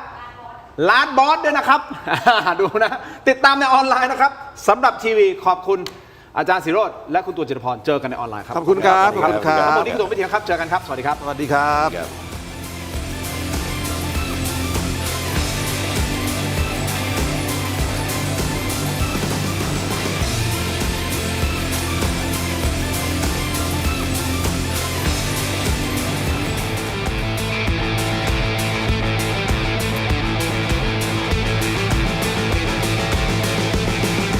แรง 50% สูงสุด 3,000 บาท 5-7 กรกฎาคม 2569 นี้เท่านั้นช็อปเลยก่อนสิทธิ์หมดที่ Thailand Postmart และ Next Gen Commerce ไทยช่วยไทยเพิ่มรายได้ SME ไทย สวัสดีครับคุณผู้ชมที่ชมออนไลน์อยู่ณตอนนี้นะครับเดี๋ยวขอให้ทีมงานน้องๆของผมนะครับ จัดร้านนิดนึงนะฮะคุณผู้ชมครับวันนี้มีสินค้าผลิตภัณฑ์เขาบอกเป็นโปรโมชั่นโครงการแบบจัดแคมเปญพิเศษนะฮะเฉพาะ3วันเริ่มต้นตั้งแต่เมื่อวานนี้แล้ววันนี้เมื่อวานนี้วันนี้กับวันพรุ่งนี้นะครับก็คือวันที่5 6 7คุณผู้ชมครับไทยช่วยไทยนะคุณผู้ชมโครงการดีนะครับเนี่ยแน่นอนโครงการดีแต่ที่สำคัญลาดบอสทีมงานของผมบอกว่าเรามีอักษรย่อแล้วคุณตู่จะมองยังไงลาดบอสคนนี้นะครับกับการโกงข้อสอบสุดท้ายจะไปถึงและไม่ถึงอย่างไรอาจารย์ศิโรจน์มองว่าอาจจะมีแค่จนถึงกันนะอธิบดีผมว่าอย่างต่ำอาจจะต้องมีคนระดับเอาใช้คำว่าคนระดับ 40 แล้วกันคนระดับ 40ส่วนจะเป็นใครอะไรยังไงแต่จะเป็น last boss จริงหรือเปล่าระดับ 40 ไม่ last boss เนี่ยไม่กล้าเดาไม่กล้าเดาคุณผู้ชมคิดว่างานนี้ครับโกงสอบข้าราชการส่วนท้องถิ่นเนี่ยสุดท้ายมันจะได้ความชัดเจนขนาดไหนทั้งที่มันมีหลักฐานแบบดูแล้วแบบโอ้โหมันน่าจะสามารถอย่างน้อยเนี่ยหลายๆคนที่มันอยู่ในภาพน่าจะออกมาแจ้งได้แล้วแหละว่านี่นะเขาทำอย่างนี้1 2 3 4แต่ถึงวันนี้มันก็ยังไม่มีอะไรคือจริงๆตอนนี้มันไม่ควรจะเป็นเรื่องยากเพราะว่าเราก็มีหลักฐานคือไอ้ข้อสอบที่นนทบุรีอยู่กลุ่มหนึ่งแล้วใช่ไหมครับว่า 3,000 ชุดที่โกงแล้วตอนนี้นะครับ4 จตุรเทพของหน่วยงานรัฐคือปปชปปปกองบัญชาการสอบสวนกลางแล้วก็มหาดไทยส่วนซึ่งไม่เกี่ยวข้องกับการจัดสอบเนี่ยก็ตรวจอีก 15,000 ชุดเพราะฉะนั้นอีก 15,000 ชุดก็จะเจออีกกองหนึ่งที่มันมีการโกงข้อสอบอีกเพราะฉะนั้นวันนี้หลักฐานการโกง 3,000 อันนั้นมีแล้วแน่ๆนะครับแล้วใน 15,000 เนี่ยสมมติว่ามีอีกสัก 20% ก็คืออีกสักประมาณ 3,000 เนี่ยนะครับมันก็อาจจะทำให้หลักฐานของการเอาผิดเนี่ยนะครับอาจจะเป็น 3,000 หรือเป็น 6,000 ไม่รู้แล้วใช่ไหมเพราะทั้งหมดเนี่ยนะครับมันสามารถไล่มาได้แล้วไงครับว่า 6,000 หรือ 3,000 ที่มันโกงเนี่ยมันคือใครมันเรียกมาสอบได้หมดแล้วว่ามันจ่ายเงินให้ใครมันไม่จำเป็นจะต้องถึง 6,000 หรอกไอ้ 3,000 แรกนี่ก็ใช่อะดิมันควรจะเพราะฉะนั้นถ้ามันยังไม่มีการเรียกนะครับหรือเรียกแล้วเขาไม่มามันก็แปลว่ามีคนฆ่าตัดตอนเรื่องนี้เพราะพยานหลักฐานมันมีแล้วว่าข้อสอบชุดไหนมันมีการโกงเกิดขึ้นคุณก็เรียกไอ้คนที่จ่ายตังโกงมาว่าเฮ้ยคุณจ่ายให้ใครแล้วเรียกมาให้หมดแล้วก็แยกสอบทีละคนกันใครให้การตรงกันใครให้การไม่ตรงกันผมเชื่อใน 5,000 6,000 คนมันต้องมีสักคนหนึ่งปริปากออกมาว่าผมจ่ายให้คนนั้นจ่ายให้คนนี้มันต้องมีสิถ้ามันไม่มีก็แปลว่ามีขบวนการฆ่าตัดตอนน่ะคุณจะโหดได้คุณจะกล้าฆ่าตัดตอน 3,000 คน 6,000 คนไม่ล่ะโดยบอกว่าทั้ง 3,000 6,000 กลายเป็นคนหายไม่มีใครมาให้การเลยตามตัวเขาไม่ได้ แล้วคดีมันไปถึงปปชไปถึงบลสอบสวนกลางคุณจะไม่เอาเขามาเรียกมาได้ยังไงอ่ะ คืออย่างนี้ถ้าฟังที่รัฐมนตรีช่วยมหาดไทยก็แถลงว่าคำเนี้ยใน 15,000 กว่าคนที่ได้เนี่ยเอาข้อสอบมาตรวจใหม่ทั้งหมดนะครับก็จะเข้า 3,000 หรือตัวเลขมากกว่านั้นเนี่ยแล้วก็บอกว่าจะไม่มีการสอบใหม่นะแล้วก็จะร่นลำดับไป แต่ในความเห็นของผมว่าจะต้องตรวจข้อสอบเนี่ยนะครับทั้ง 400,000 กว่าคนนะ อุ้ยเดี๋ยวประเด็นนี้น่าสนใจแล้วตัวข้อสอบใหม่ 400,000 กว่าคนเลยเหรอ ถูกต้อง โอเคเดี๋ยวพี่ตู่400,000 กว่าคนพี่จำตัวเลขนี้เอาไไว้ เพราะว่า 800,000 ชุดอะภาคของบ้าง800,000 แผ่นอะ โอเคผมขออนุญาตผมมีเวลาขายของ 5 นาทีคุณผู้ชมครับเป็นโครงการไทยช่วยไทยออนไลน์พร้อมยังเอาเลยไหมผมขอเวลาคุณผู้ชมแค่ 5 นาทีนะครับคุณผู้ชมครับ 5 นาทีจับเวลาครับอ้าวตอนนี้ครับคุณผู้ชมครับการกำลังมองหาสินค้าดีๆนะครับจากผู้ประกอบการไทยเลยนะฮะห้ามพลาดเด็ดขาดโครงการไทยช่วยไทยเพื่อเราได้ SME ไทยนะฮะจัดแคมเปญพิเศษลดแรงจริงๆนะครับ 50% สูงถึง 3,000 บาทครับเมื่อช็อปสินค้าจากร้านค้าที่เข้าร่วมโครงการผ่าน Thailand Postmart นะครับพูดง่ายๆคือถ้าซื้อ 6,000 จ่ายเพียง 3,000 เท่านั้นนะครับนี่คือเต็มแม็กซ์เลยนะฮะคุ้มขนาดนี้ต้องรีบแล้วนะครับแคมเปญเริ่มนะฮะตั้งแต่เมื่อวานนี้วันนี้และวันพรุ่งนี้เป็นวันสุดท้ายนะครับ7 กรกฎาคมนี้เหลือ2 วันสุดท้ายวันนี้กับวันพรุ่งนี้เพราะฉะนั้นรีบเข้าไปใช้สิทธิ์นะฮะก่อนหมดเวลาร่วมสนับสนุน SME ไทยไปด้วยกันกับ Thailand Postmart นะครับและผมขออนุญาตนะฮะแนะนำนี่คือหนึ่งใน SME นะฮะ ผู้ประกอบการที่ร่วมโครงการก็คือชนอโรมาทิกเป็นแบรนด์อีกอันหนึ่งของผมเองนะครับคุณผู้ชมครับคือเราเชี่ยวชาญเรื่องของน้ำมันหอมระเหยนะวันนี้เอาสินค้านะบางส่วนมานำเสนอให้คุณผู้ชมได้รับทราบนะครับคุณผู้ชมครับเอางี้เริ่มต้นก่อนเลยนะฮะใครที่อินพวกน้ำมันหอมระเหยนี่น้ำมันหอมระเหยแท้นะครับสูตรบำบัดนะฮะคุณผู้ชมครับนี่คือ5 กลิ่นพิเศษนะที่เรา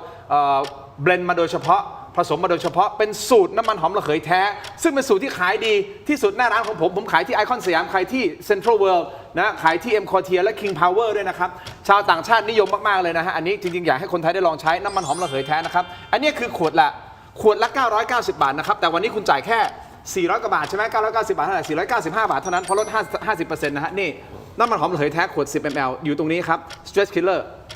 นี่ให้พี่ตู่ลองดม ดูพี่ตู่ลองดมดูอันนี้คือช่วยเรื่องของไมเกรนได้ด้วยนะฮะอันนี้นะครับเป็นบำบัดนะฮะเราไม่พูดเยอะเรื่องสรรพคุณนะเดี๋ยวจะผิดกฎเอาเป็นว่าเอาไปดูนะฮะไปดูใน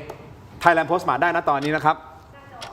บขึ้น QR Code ไหนอ๋อมอนิเตอร์ผมไม่เห็นอ๋อโอเค QR Code โอเคสแกน QR Code ได้เลยนะฮะตอนนี้นะครับคุณผู้ชมครับนี่คือน้ำมันหอมระเหยแท้ชนอโรมาทิกนะครับจากตรงนี้นะคุณผู้ชมครับพอเราขายได้สักพักหนึ่งใช่ไหมฮะได้รับความนิยมเราเลยผลิตนะสินค้าที่มาจากสูตรน้ำมันหอมระเหยแท้ก็คือพวกนี้ฮะนี่คือบอดี้ออย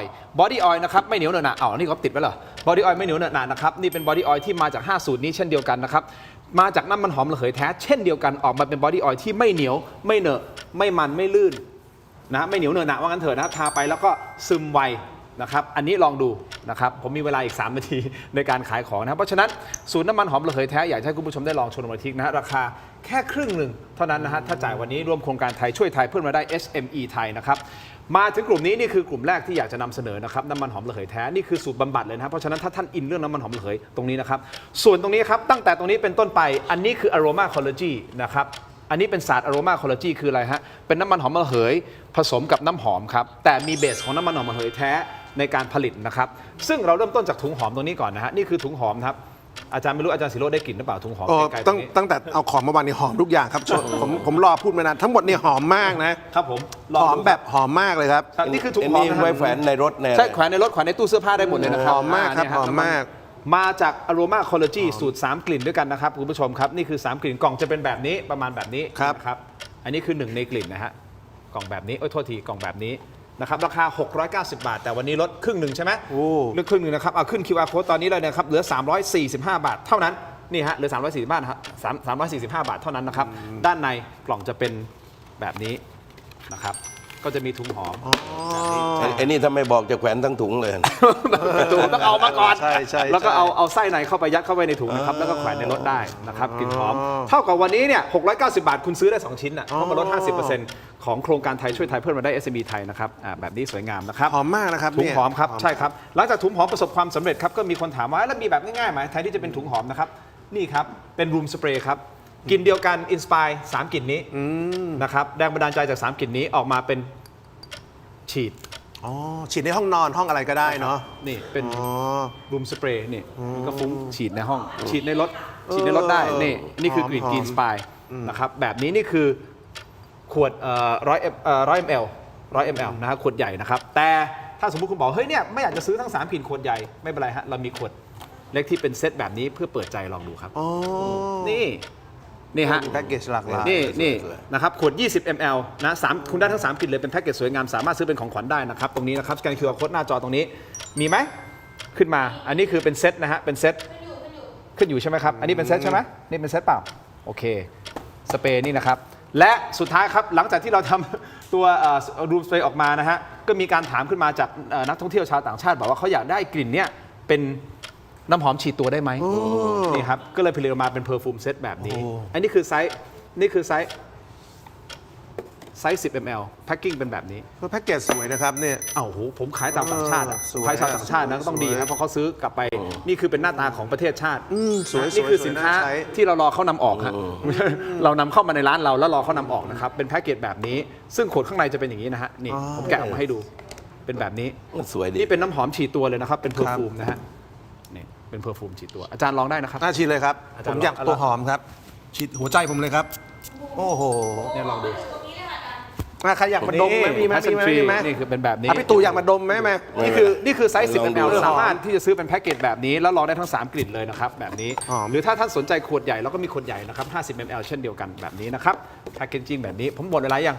เพราะฉะนั้นเข้ามานะฮะ Thailand Postmart นะครับ Thailand Postmart นะครับสแกน QR Code หน้าจอตอนนี้นะคุ้มจริงๆฮะ 50% ลด 50% ผมไม่เคยลดเลยนี่แรงมากสุดยอดนี่แหละครับลดเยอะนี่นะฮะอันนี้คือช่วย SME ไทยช่วย SME ไทยไม่เก็บค่า GP นะครับผมเป็น SME อยากให้คนไทยได้ใช้ของไทยที่ชาวต่างชาติยอมรับครับขอบคุณมากๆเลยนะครับยอดครับจบเวลาพอดีขอบคุณมากๆครับแต่ว่าอย่าเผลอไปพ่นคอนะทำไมอะไรหอมฉีดตัวทีนี้หลังรายการจบเนี่ย QR ยังมีอยู่ก็หลังรายการจบก็สแกนได้ครับสแกน QR Code ได้ตลอดเวลาโครงการจะมีจนถึงวันพรุ่งนี้ใช่ไหมฮะที่ลด 50% เข้าไปกดโค้ดได้เลยนะฮะตอนนี้นะครับคุณซื้อคือตอนนี้ผมบอกได้น้องๆกดเข้าไปคุ้มค่าจริงๆครับคุ้มค่าจริงๆครับอันนี้คือเราภูมิใจในการเป็น SME ไทยเป็นแบรนด์ของคนไทยเป็นแบรนด์ไทยแท้ๆที่เราขายชาวต่างชาติและชาวต่างชาติยอมรับเพราะไม่งั้นผมขายในไอคอนสยามเซ็นทรัลเวิลด์เอ็มโคเทียคิงพาวเวอร์ไม่ได้หรอกครับผมพูดได้เลยฮะใช่สถานที่ขายการันตีคุณภาพสินค้าผมอยู่ได้ก็เพราะว่าเราขายได้นะครับชาวต่างชาติยอมรับอยากให้คนไทยได้ลองใช้นะครับแล้วราคาผมบอกได้เลยลด 50% ในพี่ตู่ลด 50% นะฮะนี่คือโครงการของนี่ฮะครับไทยช่วยไทยเพิ่มรายได้ SME ไทยนะซุปเปอร์เซลครับ3วันกดเข้ามาหน่อยนะครับชัดๆ QR code ดูได้ตลอดเวลาซื้อลด 50% จนถึงวันอังคารใช่ไหมครับโอเคถึงวันอังคารนะครับซื้อได้เพื่อใครดูย้อนหลังเนี่ยแล้วแบบเฮ้ยซื้อไม่ได้ไม่ใช่นะครับครับเขาบอกเขาเอ็นดูแขกรับเชิญของผมทั้ง2ท่านเลยนะครับช่วยผมขายของด้วยขอบคุณมากครับพี่ดุครับไม่ของวันอังคารนี่ถึงเที่ยงคืนของน่าใช้วันอังคารถึงเที่ยงคืนใช่ไหมวันอังคารโดยหลักก็นับวันใช่เพราะฉะนั้นใครดูย้อนหลังไม่ต้องรู้สึกว่าไม่ได้ซื้อนะคุณซื้อได้จนถึงเที่ยงคืนวันอังคารพี่ตู่ในแกนเล็งไว้แล้วจะซื้อให้ประมาณ20 คนซื้อให้ใคร20 คนแกมีคนเยอะมีคนเยอะมีลูกน้องเยอะใช่ไหมลูกน้องเยอะ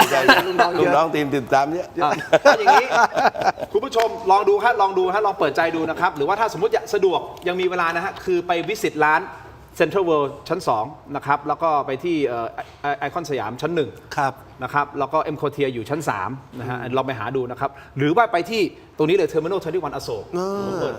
ใกล้โทษทีวันนี้ออกบูธแล้วโอเคเขาบอกผมขายเกินเวลาผมขออนุญาตคุณผู้ชมครับกลับเข้ามาเลยนะฮะ5 4 3 2กลับเข้ามานะครับผมไปถึงในช่วงของออนไลน์อยู่กับ2ท่านนะฮะคุณผู้ชมครับคุณตู่จตุพรพรหมพันธ์นะครับแกนนำคณะหลอมรวมประชาชนอาจารย์ศิโรจน์ ค้ามไพบูลย์นักวิชาการอิสระนะครับเอานี้พี่ตู่เราวิเคราะห์กันต่อเลยนะครับ last boss ของการโกงข้อสอบข้าราชการส่งท้องถิ่นจะไป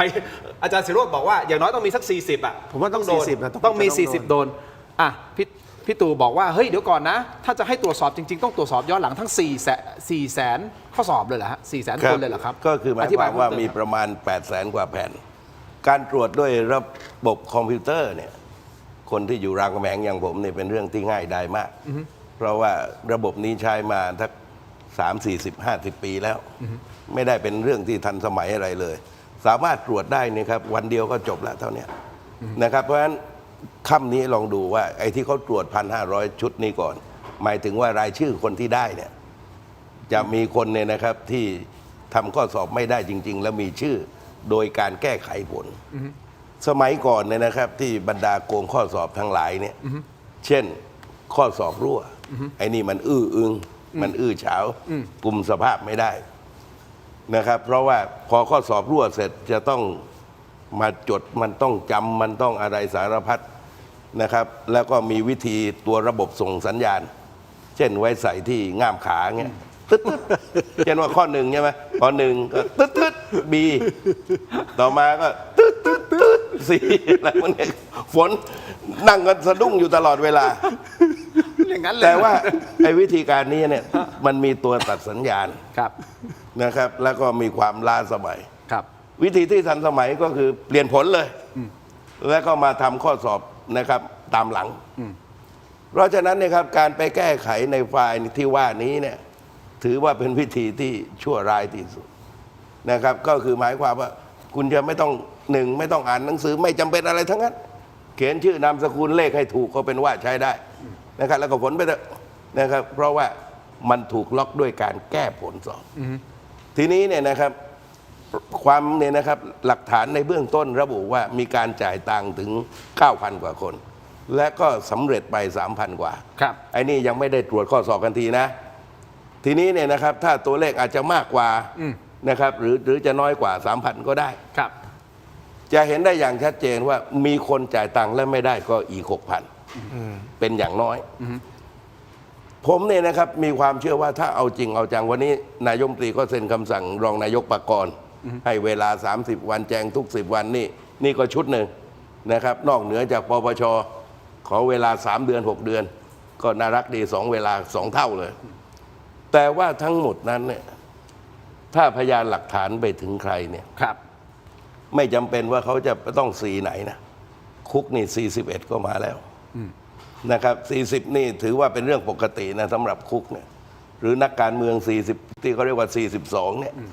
นะครับความจริงก็ไม่ได้มีสีถึงที่ขนาดนั้นนะครับ ก็ตั้งแต่นายกรัฐมนตรีลงมารองนายกรัฐมนตรีนับไม่ถ้วนอยู่แล้วเพราะฉะนั้นเนี่ยนะครับคำว่าลาดบอสอะไรก็ตามเนี่ยถ้ารัฐบาลได้ใช้โอกาสนี้เนี่ยเพื่อกลับมาสร้างความเชื่อมั่นให้เกิดขึ้นกับประชาชน ไม่ว่าลาดบอสเขาจะเป็นใคร ครับ ต้องไม่เป็นข้อยกเว้น ที่คุณอนุทินบอกนี่นะครับว่าจะต้องไม่ดูหน้า แต่ดูพฤติการดูการกระทำนะครับ ถ้าเรื่องนี้เนี่ยว่ากันตามเนื้อผ้าเนี่ยคนก็จะกลับมามีความเชื่อมั่น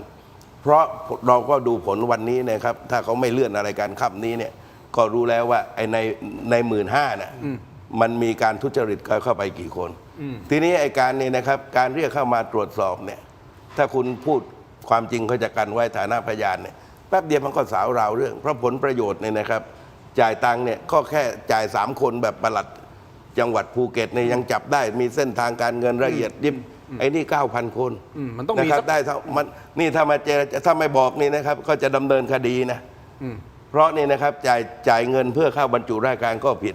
คนให้ก็ผิดคนรับก็ผิด แต่ว่านี่ครับถ้าเจ้าหน้าที่เขาต้องการความจริงก็บอกถ้าใครพูดความจริงจะกันไว้ฐานะพยานสักพักก็จะพรั่งพรู งั้นผมถามคุณตู่ว่าเดี๋ยวจะถามคำถามเดียวกับอาจารย์ศิโรจน์ ครับ ครับก็คือว่าไอเหตุการณ์ครั้งเนี้ยมันจะเขย่าเก้าอี้นายกไหม คือก็ขึ้นอยู่กับนายกนะคือการทุจริตการสอบนี่ถือว่าวิกฤตนะแต่ในวิกฤตนี้มันก็มีโอกาส คือการโกงเนี่ยเกิดขึ้นแล้วเหลือแต่การปราบโกง ว่าปรับได้จริงหรือเปล่า ถ้าปราบโกงตามเนื้อผ้าเนี่ยไม่สนเนี่ยนะครับว่าน่าจะเป็นอย่างไรนะครับ จะมีความนะครับจะมีความยิ่งใหญ่ขนาดไหน ไม่สนใจทั้งนั้น ผิดว่าตามผิดความเชื่อมั่นของนายกก็จะกลับมา อันนี้กู้วิกฤตศรัทธา ถูกต้องในเขาเรียกว่าในวิกฤตมีโอกาส แต่นะครับถ้าจัดการไม่ได้ในโอกาสก็จะมีวิกฤตอีกทีนะครับเพราะฉะนั้นในทางการเมืองนั้นเนี่ยนี่ก็คือหมายความว่าเขายื่นนะครับสังคมยื่นโอกาสให้แล้วไปเปลี่ยนการทุจริตไม่ได้ เพราะทุจริตไปแล้ว แต่ว่านี่นะครับมันจะเปลี่ยนความเชื่อของคนได้ จากการกระทำของตัวนายกและรัฐบาลและคนที่เกี่ยวข้อง อาจารย์ศิโรจน์เพิ่มเติมเห็นด้วยไหมแล้วก็ข้อที่ 1 ข้อที่ 2 แล้วสุดท้ายเนี่ยจะกู้หน้ากู้ศรัทธา นี่ ของรัฐบาล นี่ขนาดหน้ายังต้องกู้กันอีกเอาเจอ ขอบคุณมาก ผมพยายามเรานี่มันยากลำบากถึงขนาดหน้ายังต้องกู้อ่ะ เอ้าก็ ช็อตฟิล ก็ อันเนี้ยมันเป็นบทพิสูจน์ที่คุณตู่พูดผมเห็นด้วยนะคุณผู้ชมอาจจะเห็นด้วยไม่เห็นด้วยยังไงก็ ส่งข้อความเข้ามา แต่ว่ามันจะเป็นตัวชี้เลยอะว่าถ้าเอาจริงแล้วสาวให้ขบวนการนี้อย่างน้อย 8-90% น่ะต้องชัดเลยอะถ้ามันทำได้ขนาดนั้นน่ะ มันไล่ ผมว่ามัน ไล่ได้หมดอ่ะ แต่ประเด็นคือจะไล่หรือไม่ไล่ไงอาจารย์ คือผมว่าเรื่องนี้คุณอนุทินต้องจัดการให้เด็ดขาดนะครับผมก็ได้มีโอกาสคุยกับคุณอนุทินเมื่อคืนนี้นะครับก็ถามแกว่าตกลงเรื่องนี้จะเอายังไงแล้วแกก็ยืนยันว่าเรื่องนี้แกไม่เกี่ยวแกไม่ได้มีปัญหาอะไรกับเรื่องนี้เลยแล้วแกก็ยืนยันอย่างนี้ว่า ถ้าเส้นเงินถ้าหลักฐานการเอาผิดมันไปถึงใครเนี่ยแกจะเด็ดหัวให้หมดไม่เกรงกับคุณ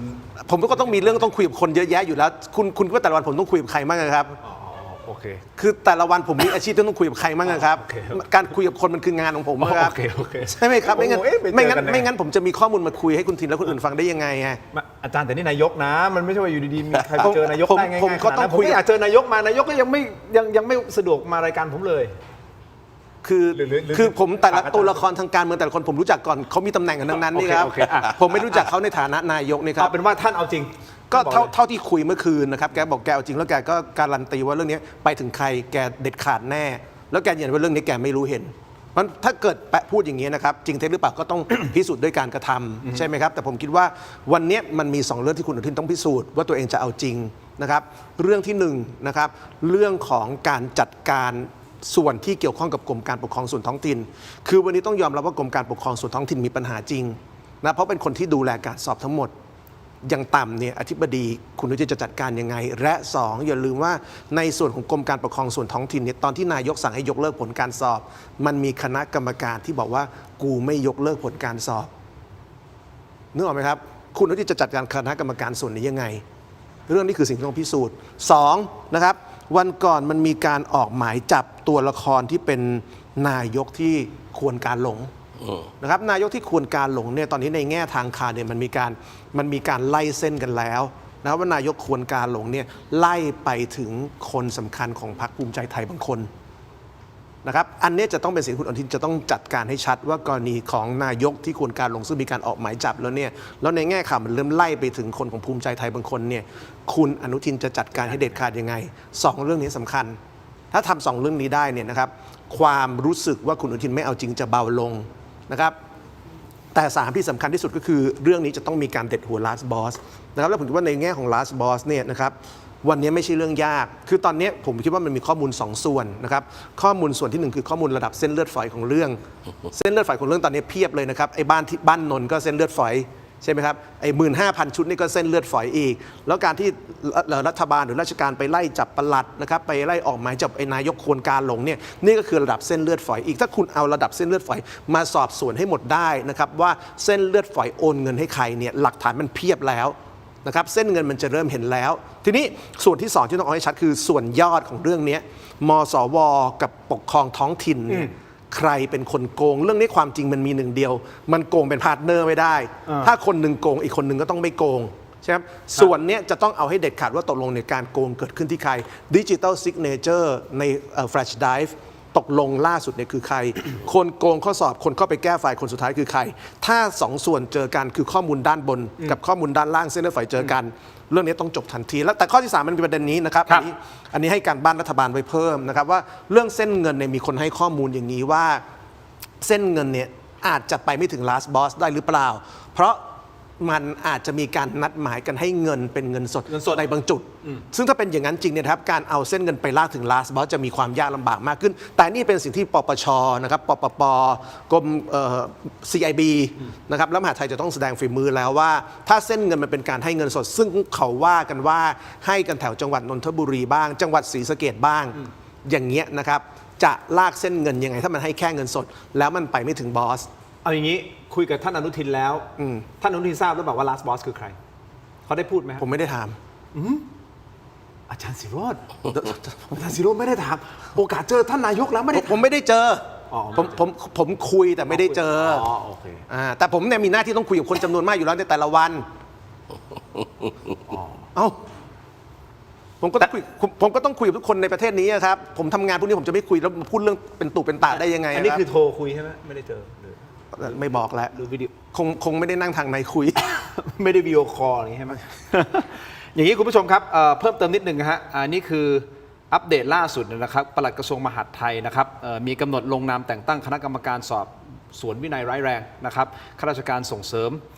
การปกครองท้องถิ่นหรือว่าสถ.จำนวน5คนด้วยนะครับในจำนวน5คนนี้มีระดับผู้บริหารระดับสูงคืออธิบดีและรองอธิบดีอยู่ด้วยส่วนอีก3คนเป็นข้าราชการใต้บังคับบัญชาก็มีทั้งผู้อำนวยการกองนะฮะซึ่งมีอักษรย่อออกมาอักษรย่อพอพานมีผู้เชี่ยวชาญนะอักษรย่อปอปลาและผู้อำนวยการกลุ่มอักษรย่อบอใบไม้นะครับคุณผู้ชมนี่คือข้อมูลนะฮะส่วนอีกอันนึงฮะก็คือว่าสถ.เนี่ยชี้แจงว่าไฟล์รายชื่อผู้สอบผ่านเนี่ยถูกเปิดเข้าไปแก้ไขถึง115ครั้งนี่คือสถ.เป็นคนชี้แจงนะฮะใช่115ครั้งโดยผู้บันทึกไฟล์คนสุดท้ายฟังนะฮะคุณผู้ชมคือเจ้าหน้าที่ของมสวฮะผู้รับจัดสอบครับและพบว่ามีชื่อบริษัทเอกชนเข้าไปเกี่ยวข้องกับการแก้ไขไฟล์ด้วยเจ้าหน้าที่ตำรวจไปพบกลุ่มคน10คนกำลังนั่งแก้ไขกระดาษคำตอบที่บ้านพักของปลัดในจังหวัดนนทบุรีแต่จนถึงปัจจุบันยังไม่มีการจับกุมหรือว่าแจ้งข้อกล่าวหาผู้กระทำความผิดเลยแม้แต่รายเดียวมีการออกหมายเรียกเท่านั้นเนี่ยฮะเป็นภาพที่วันนั้นที่เข้าไปจับนนทบุรีตรงนี้ครับซึ่งทางสถ.เองกำลังเร่งตรวจสอบยืนยันความถูกต้องของผลคะแนนของผู้ที่สอบผ่านและได้รับการบรรจุไปแล้วจำนวน 15,000 กว่ารายนี่นะครับคุณผู้ชมที่เรากำลังพูดคุยกันอยู่มันก็เลยเกิดคำถามตกลงไอ้คนที่แก้ไขล่าสุดคือเจ้าหน้าที่ของมสวเหรอฮะใช่เหรอคือเรื่องนี้แต่เราฟังข้อมูลไม่ตรงกันใช่ไงคราวนี้เมื่อวันศุกร์ที่ผ่านมามสวแถลงผลสอบทุจริตสอบท้องถิ่นว่าพบคนนอกฮะ เอ้าตกลงพี่ตู่มสวบอกพบคนนอกแทรกแซงกระบวนการประกาศคะแนนครับคุณผู้ชมโดยผู้ช่วยศาสตราจารย์ดร.ฤทธิชัยอ่อนมิ่งท่านรองอธิการบดีมสวก็บอกว่าขั้นตอนที่พบความผิดปกติคือมีการแทรกแซงจากบุคคลภายนอกครับคุณผู้ชมโดยมีบุคคลภายนอกแสดงเจตนาที่จะเข้ามาดูแลผลการสอบเองครับโดยแจ้งมาที่สำนักทดสอบของมสว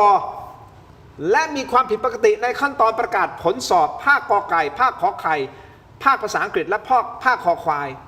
ซึ่งหลังจากสอบนะครับคุณผู้ชมมสวจะเอาข้อมูลผลคะแนนใส่ Flash Drive 2 ชุดครับอันนึงเก็บที่ไหนเก็บที่มสวคุณผู้ชมอีกอันนึงเก็บที่ไหนเก็บที่สถ.ครับซึ่งข้อมูลใน Flash Drive สามารถตรวจสอบได้ว่ามีใครแก้ไขตอนไหนฮะจากนั้นสถ.ก็จะนำรายชื่อผู้ที่สอบผ่านไปตรวจความถูกต้องและส่งต่อให้มสว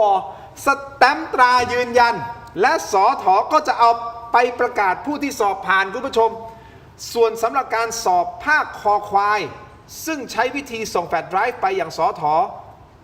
ก่อนเช่นกันนี่นะครับก่อนที่สถ.จะส่งกลับมาให้มหาวิทยาลัยประทับตราและส่งคืนมาที่สถ.อีกครั้งเพื่อนำไปประกาศผลทำให้เกิดช่วงเวลาที่ข้อมูลอาจจะถูกเปลี่ยนแปลงได้หากมีผู้เข้าถึงไฟล์โดยมิชอบเอาเป็นว่ามีการส่งแฟลชไดรฟ์ไปมาและต้องส่งกลับไปตรวจเสร็จปุ๊บกลับไปประทับตากลับไปแล้วก็ส่งกลับมาเพื่อที่จะประกาศมันวนลูปอย่างนี้ฮะถามว่ามีช่องว่างไหมพี่ตู่นี่มันกลายเป็นแบบใช่ช่องว่างมันเยอะมากแต่ว่าเป็นเรื่องที่ดีว่าการให้การของมสวเนี่ยกับสถ.เนี่ยให้การขัดกันเพราะฉะนั้นการให้การขัดกันเนี่ยนะครับก็แสดงว่าการแก้เนี่ยมีทั้งสถ.และมสวมันก็จะเป็นประโยชน์สำหรับการสืบสวนสอบสวนและที่เปลี่ยนไม่ได้เนี่ยคือกระดาษคำตอบที่มันเป็นของจริงที่ฝนใช่ไหมที่ถูกต้องสอบฝนนะครับเพราะฉะนั้นผลลัพธ์เนี่ยมันจะนั่นทุกอย่างแต่ว่าณขนาดนี้เห็นไหมทั้งสององค์กรนี้ต่างฝ่ายต่างก็โยนกันละมหาไทยก็ไม่จ่ายเงินงวด3เลยนะค้างอยู่53ล้านนะแต่ว่ามันชี้เห็นว่าระบบนี้มันมีปัญหามากคุณมีไฟล์ระบบที่แก้ไขได้นี่นะครับเพราะว่าคือต้นฉบับของมสววันนี้จะต้องถือแข็งแรงแต่ปัญหาก็คือว่าเมื่อสถ.นี่นะครับได้รับแล้วมาการันตีกันอีกรอบหนึ่งเนี่ยแล้วก็ประกาศมันไม่มีการตรวจอะไรกันเลยเห็นไหมมันมีช่องว่างอยู่ไงคือถ้ามีการแก้ไขสมมุติว่าเอา 3,000 คนจาก 15,000 เนี่ยมันก็ย่อมที่จะแลเห็นเพราะมันไม่ใช่น้อยนะครับถ้าคน2 คนก็อาจจะทำมึนๆกันไปได้แต่ว่ามันชี้ได้ชัดว่าระบบสอบเข้าเนี่ยในวงการท้องถิ่นมันเป็นปัญหาคือตั้งแต่ให้ท้องถิ่นไปจัดสอบเองเนี่ยบรรดานายกส่วนท้องถิ่นติดคุกกันระนาวนะครับไอ้นั่นเขาเรียกว่าโกงกันแบบกระจาย ต่อมาวิธีแก้ไขปัญหาก็คือให้มาโกงกระจุกกันเสียเนี่ยสอบแบบเนี้ยคือโกงกระจุกกันเสีย บ้านเรามีแต่ แต่ว่าไอ้ระบบแบบนี้มันชี้ให้เห็นว่ากระบวนการสอบมันมีปัญหาผมยกตัวอย่างไม่ใช่ชื่นชม เหมือนศาลเนี่ยคุณจะสอบกี่หมื่นคนก็ตาม วัดตามความรู้ความสามารถสอบได้100 กว่าคนเขาได้100 กว่าคนนะครับไม่ใช่ว่าล็อกตามจำนวนเอาคุณภาพเข้าไว้นะครับและขณะเดียวกันขั้นตอนคนออกข้อสอบนี่ทำจับยำจับอะไร แล้วก็ล็อกตัวติดเลยห้ามออกจนกว่าจะสอบเสร็จ คือเนี่ยนะครับมันต้องสร้างระบบให้มันแข็งแรงเพราะข้าราชการของประเทศไทยนี่เรากว่า3 ล้านคนนะรายได้ของประเทศไทยมีหน้าที่หลักคือการไปจ่ายเงินเดือนบุคลากรบรรดาข้าราชการ ถูกครับ ทุกระดับกว่า3 ล้านคนเกษียณไปแล้วก็ตามไปจ่ายจนสิ้นอายุไขนะครับเงินเฉพาะเงินเกษียณนี่จะเกือบ1 ล้านแล้วนะครับเกือบเพดานแล้วเพราะฉะนั้นไอ้ขั้นตอนแรกเนี่ยทำให้คนไทยเนี่ยมันสบายใจหน่อยไม่ได้ไงคือไอ้ระบบนี้มันพังแล้วการจัดสอบนี่ใครก็เชื่อไม่ได้ โอ้โหยิ่งมาอย่างเงี้ยเราโอ้โห แล้วก่อนหน้านี้ไม่เห็นนะอธิบายความกันว่าพวกนี้เข้าไปมันจะไปทุจริตรายได้ C1 C2 มันก็ไปหาพันมันเนี่ยสมมุติว่ามันจ่าย350,000มันจ่าย700,000มันก็ไปหาว่าใครอยากเป็นเหมือนข้าพเจ้าไม่ได้บรรจุมันก็ไปหานี่ครับ5 ราย 7 ราย มันก็สร้างพันแบบนี้ต่อกันไป แต่ปลายทางนั้นเนี่ยนะครับเมื่อเวลาเขาเติบโตขึ้นเนี่ยนะครับเขาก็มันจะไปคาดหวังอะไร ทีนี้เนี่ยนะครับกว่าที่กลไกจะไปจับได้แต่ละรายนี่เต็มไปด้วยความเหนื่อยยาก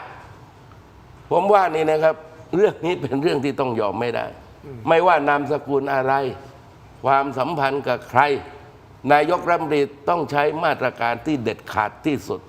และความเชื่อมั่นมันจะกลับมาระบบนี้มันพังอ่ะไม่อย่างนั้นเนี่ยนะครับคนมันจะสงสัยความสงสัยมันจะลามนะว่าหน่วยงานอื่นล่ะเห็นไหมคือการวางระบบไปดูศาลก็ได้ ดูกพ.ก็ได้ ดูอัยการก็ได้ ที่ระบบเขามีความแข็งแรงแต่ถ้าปล่อยปละละเลย ให้จัดสอบกี่ครั้งก็เป็นแบบนี้ คือผมว่าวันนี้นะครับสำหรับพี่ตัวหน่อยคือวันนี้นะครับโจทย์ไม่ใช่อยู่ที่ให้ท้องถิ่นสอบหรือสอบที่ส่วนกลาง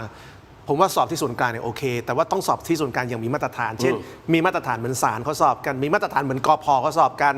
ตอนนี้สอบส่วนกลางแต่มันไม่มีมาตรฐานไงเพราะฉะนั้นส่วนกลางต้องควบคุมการสอบเพราะแต่เดิมสอบตอนท้องถิ่นเนี่ยไอ้พวกที่มันเอาลูกหลานมาอยู่ตามอบจ.อบต.เทศบาลแล้วไม่มีการบรรจุเนี่ยมันก็เอาเงินมายัดให้ลูกหลานมันได้บรรจุสอบตามท้องถิ่นเนี่ยมีปัญหาต้องสอบส่วนกลางแบบนี้ต่อแต่ต้องไม่ให้มหาดไทยจัดการเองแล้ว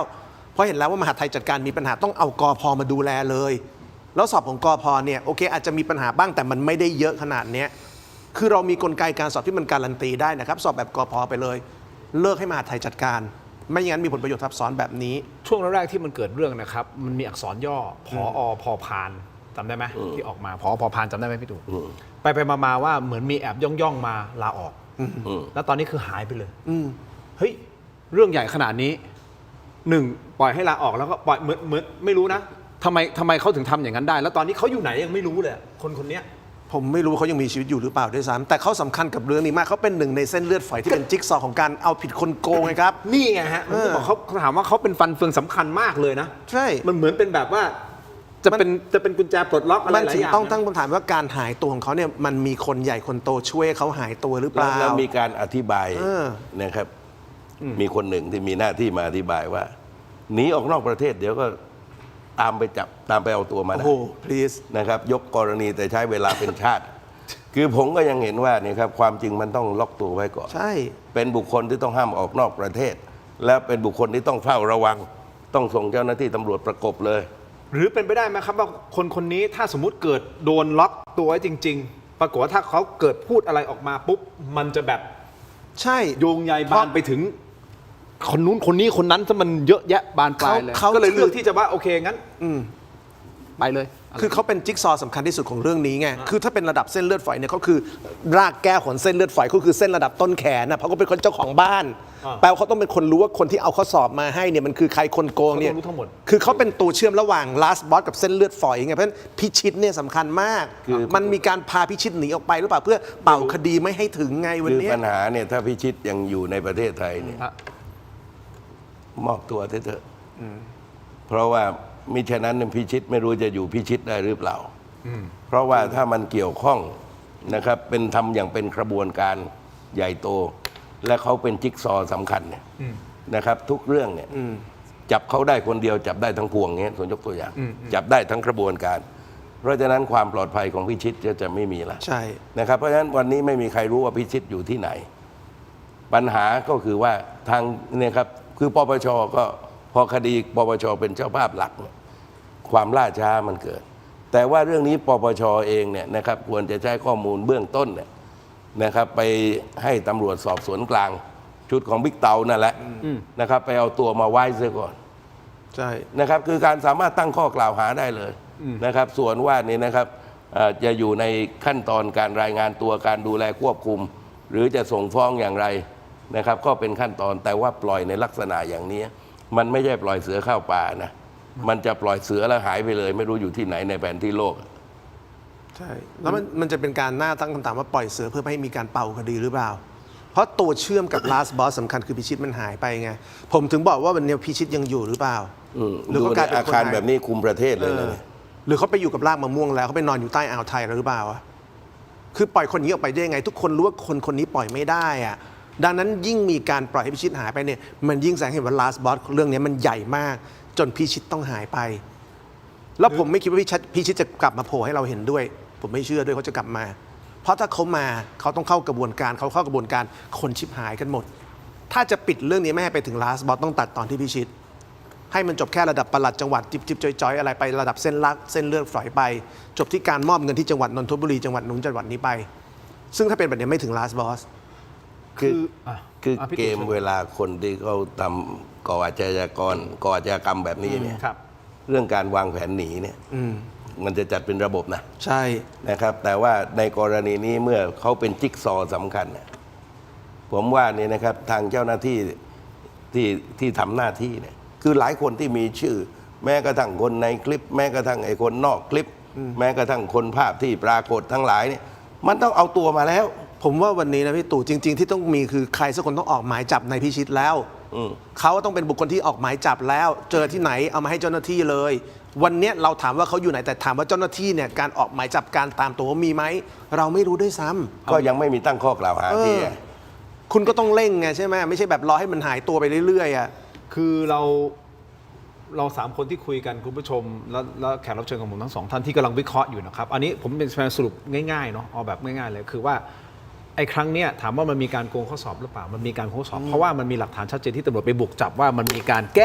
ก้คำตอบการโกงนี่จบละการถูกไหมฮะการโกงคือเรามันจบละมันคือโกงแหละใช่คราวนี้คุณผู้ชมลองนึกภาพดูว่าคนที่โกงเพื่อที่จะมาเป็นข้าราชการท้องถิ่นถ้าสมมุติเกิดสำเร็จแล้วโกงเข้าไปเนี่ยแล้วเขาต้องจ่ายตังค์350,000 ถึง 700,000 ถึง 800,000เนี่ยนี่คือต้นทุนที่เขาต้องจ่ายแล้วจะมีอะไรการันตีว่าพอเขาเข้าไปได้ตำแหน่งนั้นเงินเดือน10,000 กว่าบาทมันมีอะไรการันตีว่าเขาจะไม่พยายามจะหาถอนทุนคืนมาเขาอาจจะไปกู้หนี้ยืมสินไปกู้หนี้นอกระบบเพื่อที่จะมาโกงเพื่อที่จะให้เขาได้เข้าไปถูกต้องไหมครับเพราะฉะนั้นมันคือเงินภาษีของพวกเราทั้งหมดเลยเนาะถูกต้องไหมฮะเพราะถ้าสมมติมันโกงได้แต่เริ่มต้นอย่างนี้นะครับคนที่เข้าไปเนี่ยมันมีอะไรรับประกันว่าเขาจะไม่โกงผมไม่เชื่อยังไงก็ต้องโกงเพื่อที่จะหวังผลประโยชน์ตัวเองอะไรก็แล้วแต่ถูกต้องไหมครับอันนี้คือความร้ายแรงมันอยู่ตรงนี้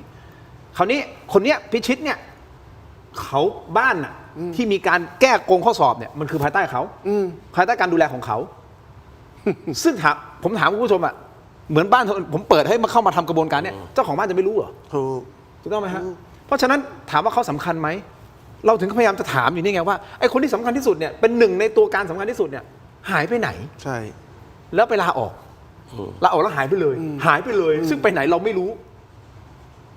หรือว่าอย่างที่คุณตู่บอกว่าถ้าดูอยู่มามอบตัวเถอะก็ไม่เป็นไรนะคือท่านก็มาสู้คดีถูกไหมฮะแต่อย่างน้อยเนี่ยเราเกิดคำถามแล้วว่าไอ้คนนี้ทำไมถึงหายไปอันนี้มันเรื่องนี้ร้ายแรงมากนะนี่มันคือการทำลายพยานสำคัญเนี่ยมันเป็นพยานบุคคลที่สำคัญมากของเรื่องนี้แล้วเราจะอยู่กับประเทศไทยที่มันโกงกันทุกระดับขั้นอย่างนี้ต่อไปใช่หรือไม่นี่คุณผู้ชมต้องถามตัวเองก่อนนะเราจะยอมรับกับสิ่งเหล่านี้ได้หรือไม่ผมถึงถามกับทั้งสองท่านไงว่าไอ้เรื่องเนี้ยมันเขย่าเก้าอี้นายกรัฐมนตรีหรือเปล่าเพราะนายกรัฐมนตรีควบ2ตำแหน่งนะฮะมหาดไทยด้วยนะครับถูกต้องไหมฮะแล้วท่านเป็นผู้นำสูงสุดของประเทศในการบริหารประเทศแล้วถ้าสมมติเกิดการโกงแบบนี้กับข้าราชการท้องถิ่นแบบนี้นี่แค่หนึ่งเรื่องนะผมยังไม่ได้พูดถึงเรื่องอื่นๆอีกนะที่เราคุยกันมาเรื่องคอร์รัปชันประเทศไทยติดคุกกันระนาวกันแล้วกันเอาผมยกตัวอย่างว่าคดีไม่กี่วันมาเนี่ยข้าราชการส่วนท้องถิ่นนะครับที่อบตแห่งหนึ่งเนี่ย ไปเบิกเงินเนี่ยนะครับเกินบัญชีครั้งละ1,000-2,000เนี่ยทำกันมาหลายปี วันหนึ่งถูกจับได้เนี่ยเวลาเขาดำเนินคดีก็เป็นกำๆนะกำละนี่ประมาณสัก5 ปีเนี่ยโทษเขาก็สุดท้ายก็ให้การรับสารภาพ ก็จาก500 ปีก็เหลือสัก250 ปีแต่ว่าโทษจริงก็คือ50 ปี เงินมูลค่ารวม1,000 แสนบาทเองนะแต่เขาก็จิกทีละพันที2,000เนี่ยนะครับแต่ว่าพอดำเนินคดีมันไล่ตัวเลขกันหมดเห็นไหมกลับหลังหันกันไม่ได้ ทีนี้เนี่ยนะครับการทุจริตในส่วนท้องถิ่นความจริงเนี่ยนายกส่วนท้องถิ่นนี่เจอกันละนาวนะครับถ้าเราดูสำนักข่าวที่ทำหน้าที่เผยแพร่เรื่องนี้แม้กระทั่งการใช้รถหลวงเนี่ยนี่ก็เจอกันแล้วเจอกันอีกโทษหนัก15 ปี20 ปี ผมตอนอยู่ในคุกวันๆหนึ่งไม่ต้องทำอะไรรับแต่นายกกับประธานสภาติดคุกกันละนาววันหนึ่งผมถามว่าทำเรื่องอะไรมาเนี่ย3 โครงการครับลงมากี่ปี15 ปีโครงการละเท่าไหร่เนี่ย50,000ครับโครงการละ50,000คิดแบบเช็คเลยนะครับโครงการ5 ปี 5 ปี 5 ปีลงโทษ15 ปีคือศาลอาญาทุจริตเขาลงโทษหนักมากขนาดหนักขนาดนี้เนี่ยคิวต่อแถวยาวเหยียดจริงสังคมเอาอย่างนี้ดีกว่าคุณผู้ชมเดี๋ยวผมขอให้ข้อมูลเพิ่มเติมนะครับผู้ว่าราชการจังหวัดเพชรบูรณ์นะครับก็ให้ข้อมูลนะฮะท่านสรัญยูมีทองคำให้ข้อมูลว่านับตั้งแต่เกิดเหตุจนถึงขณะนี้ยังไม่เคยได้รับการติดต่อใดๆจากผอ.พิชิตคนนี้เลยนะครับก็ว่ากันไปขนาดส่วนกลางยังตามตัวไม่ได้เลยนะว่าหายไปไหนยังไงนะครับผู้สื่อข่าวก็ถามว่าหาก15 วันไปแล้วยังไม่ได้รับการติดต่อจากผอ.พิชิตทางคณะกรรมการสอบสวนข้อเท็จจริงจะดำเนินการต่อไปอย่างไรคุณสรัญยูนะก็บอกว่าการดำเนินการสอบสวนข้อเท็จจริงของจังหวัดจะต้องรายงานมาให้ตนทราบในฐานะผู้ว่าราชการจังหวัดที่กำกับดูแลเรื่องนี้ในเบื้องต้นนายพิชิตได้ยื่นใบลาออกซึ่งการลาออกของข้าราชการท้องถิ่นจะสมบูรณ์ได้ก็ต้องเสนอมาที่คณะกรรมการพนักงานเทศบาลจังหวัดเพื่อเห็นชอบคาดว่าคงจะนำเข้าพิจารณาที่ประชุมในเดือนกรกฎาคมนี้คือภายในเดือนนี้นะครับฉะนั้นสถานะของผอ.พิชิตคนนี้ขณะนี้ยังเป็นข้าราชการอยู่นะครับเพราะยังไม่ได้รับความเห็นชอบจากคณะกรรมการให้ลาออกตามความประสงค์เพราะแล้วไปไหนเพราะว่าถ้าเขาไม่ลาออกเขาต้องเจอเรื่องวินัยด้วยนะครับเพราะฉะนั้นเขาก็ศึกษาระเบียบกฎเกณฑ์เข้ามาเนี่ยแต่มันก็มีช่องว่างที่ยังไม่ได้รับอนุญาตแต่ว่าเขานี่ไตร่ตรองรู้อยู่ดีๆยื่นใบลาออกเนี่ยนะครับไม่ได้ยื่นต่อหน้าด้วยเขาไม่สนใจแล้วเขาไปแล้วเขาไปแล้วเขาไม่สนใจเขาไปแล้วแล้วมีคนพาไปถ้าอย่างเงี้ยมีคนพาไปเขาไม่สนใจแล้วไม่เห็นว่าคุยกับคนเยอะลองโทรติดต่อมันที่คุยถ้าคุยกับพี่จะได้ผมโดนข้อหาสมรู้ร่วมคิดแล้วครับแต่คนอย่างเงี้ยคือมีคนพาไปแล้วเป็นระบบพาไปแล้วก็บ้านเราช่องทางธรรมชาติออกกันไปกี่คนแล้วว่าเราจะอยู่กันอย่างนี้ใช่ไหมครับไม่ได้หรอกครับคืออยู่อย่างนี้ประเทศพังครับเพราะฉะนั้นมันต้องกลับไปที่คุณอนุทินจะจัดการเรื่องนี้ให้เด็ดขาดยังไงโอเคถ้าไม่เด็ดขาดคนก็จะวิจารณ์นายกว่าทำไมนายกปล่อยให้เกิดเรื่องแบบนี้คือโรคแทรกเนี่ยนะครับคือเรื่องนี้ผมว่ามันเปราะบางมากถ้านายกรัฐมนตรีตั้งหลักเนี่ยที่ตั้งรองนายกปกรณ์เนี่ยนะครับแล้วก็ท่านไล่กันจริงๆและก็ปรับไม่เห็นนะและเอาชนิดที่ว่าใครไม่คิดว่าจะกล้าทำกับคนเหล่านี้แต่นายกกล้าทำซะอย่างนะครับก็คือหมายความว่าฟาดให้เรียบแบบตามที่ว่านี้แล้วเนี่ยครับจะเป็นพวงความเป็นจริงถ้าเอากันทุกคนเนี่ยนะไอ้คนจ่ายตังค์ก็ผิดคนรับก็ผิดเนี่ยนะเป็น10,000 คนคดีนี้คุกไม่รู้จะใส่ตรงไหนเหมือนกันนะแต่ว่าเอากันว่าถ้าต้องการจะปราบให้เฮี้ยนเนี่ยคนที่ประสงค์ให้ข้อเท็จจริงเนี่ยที่หลักฐานไปถึง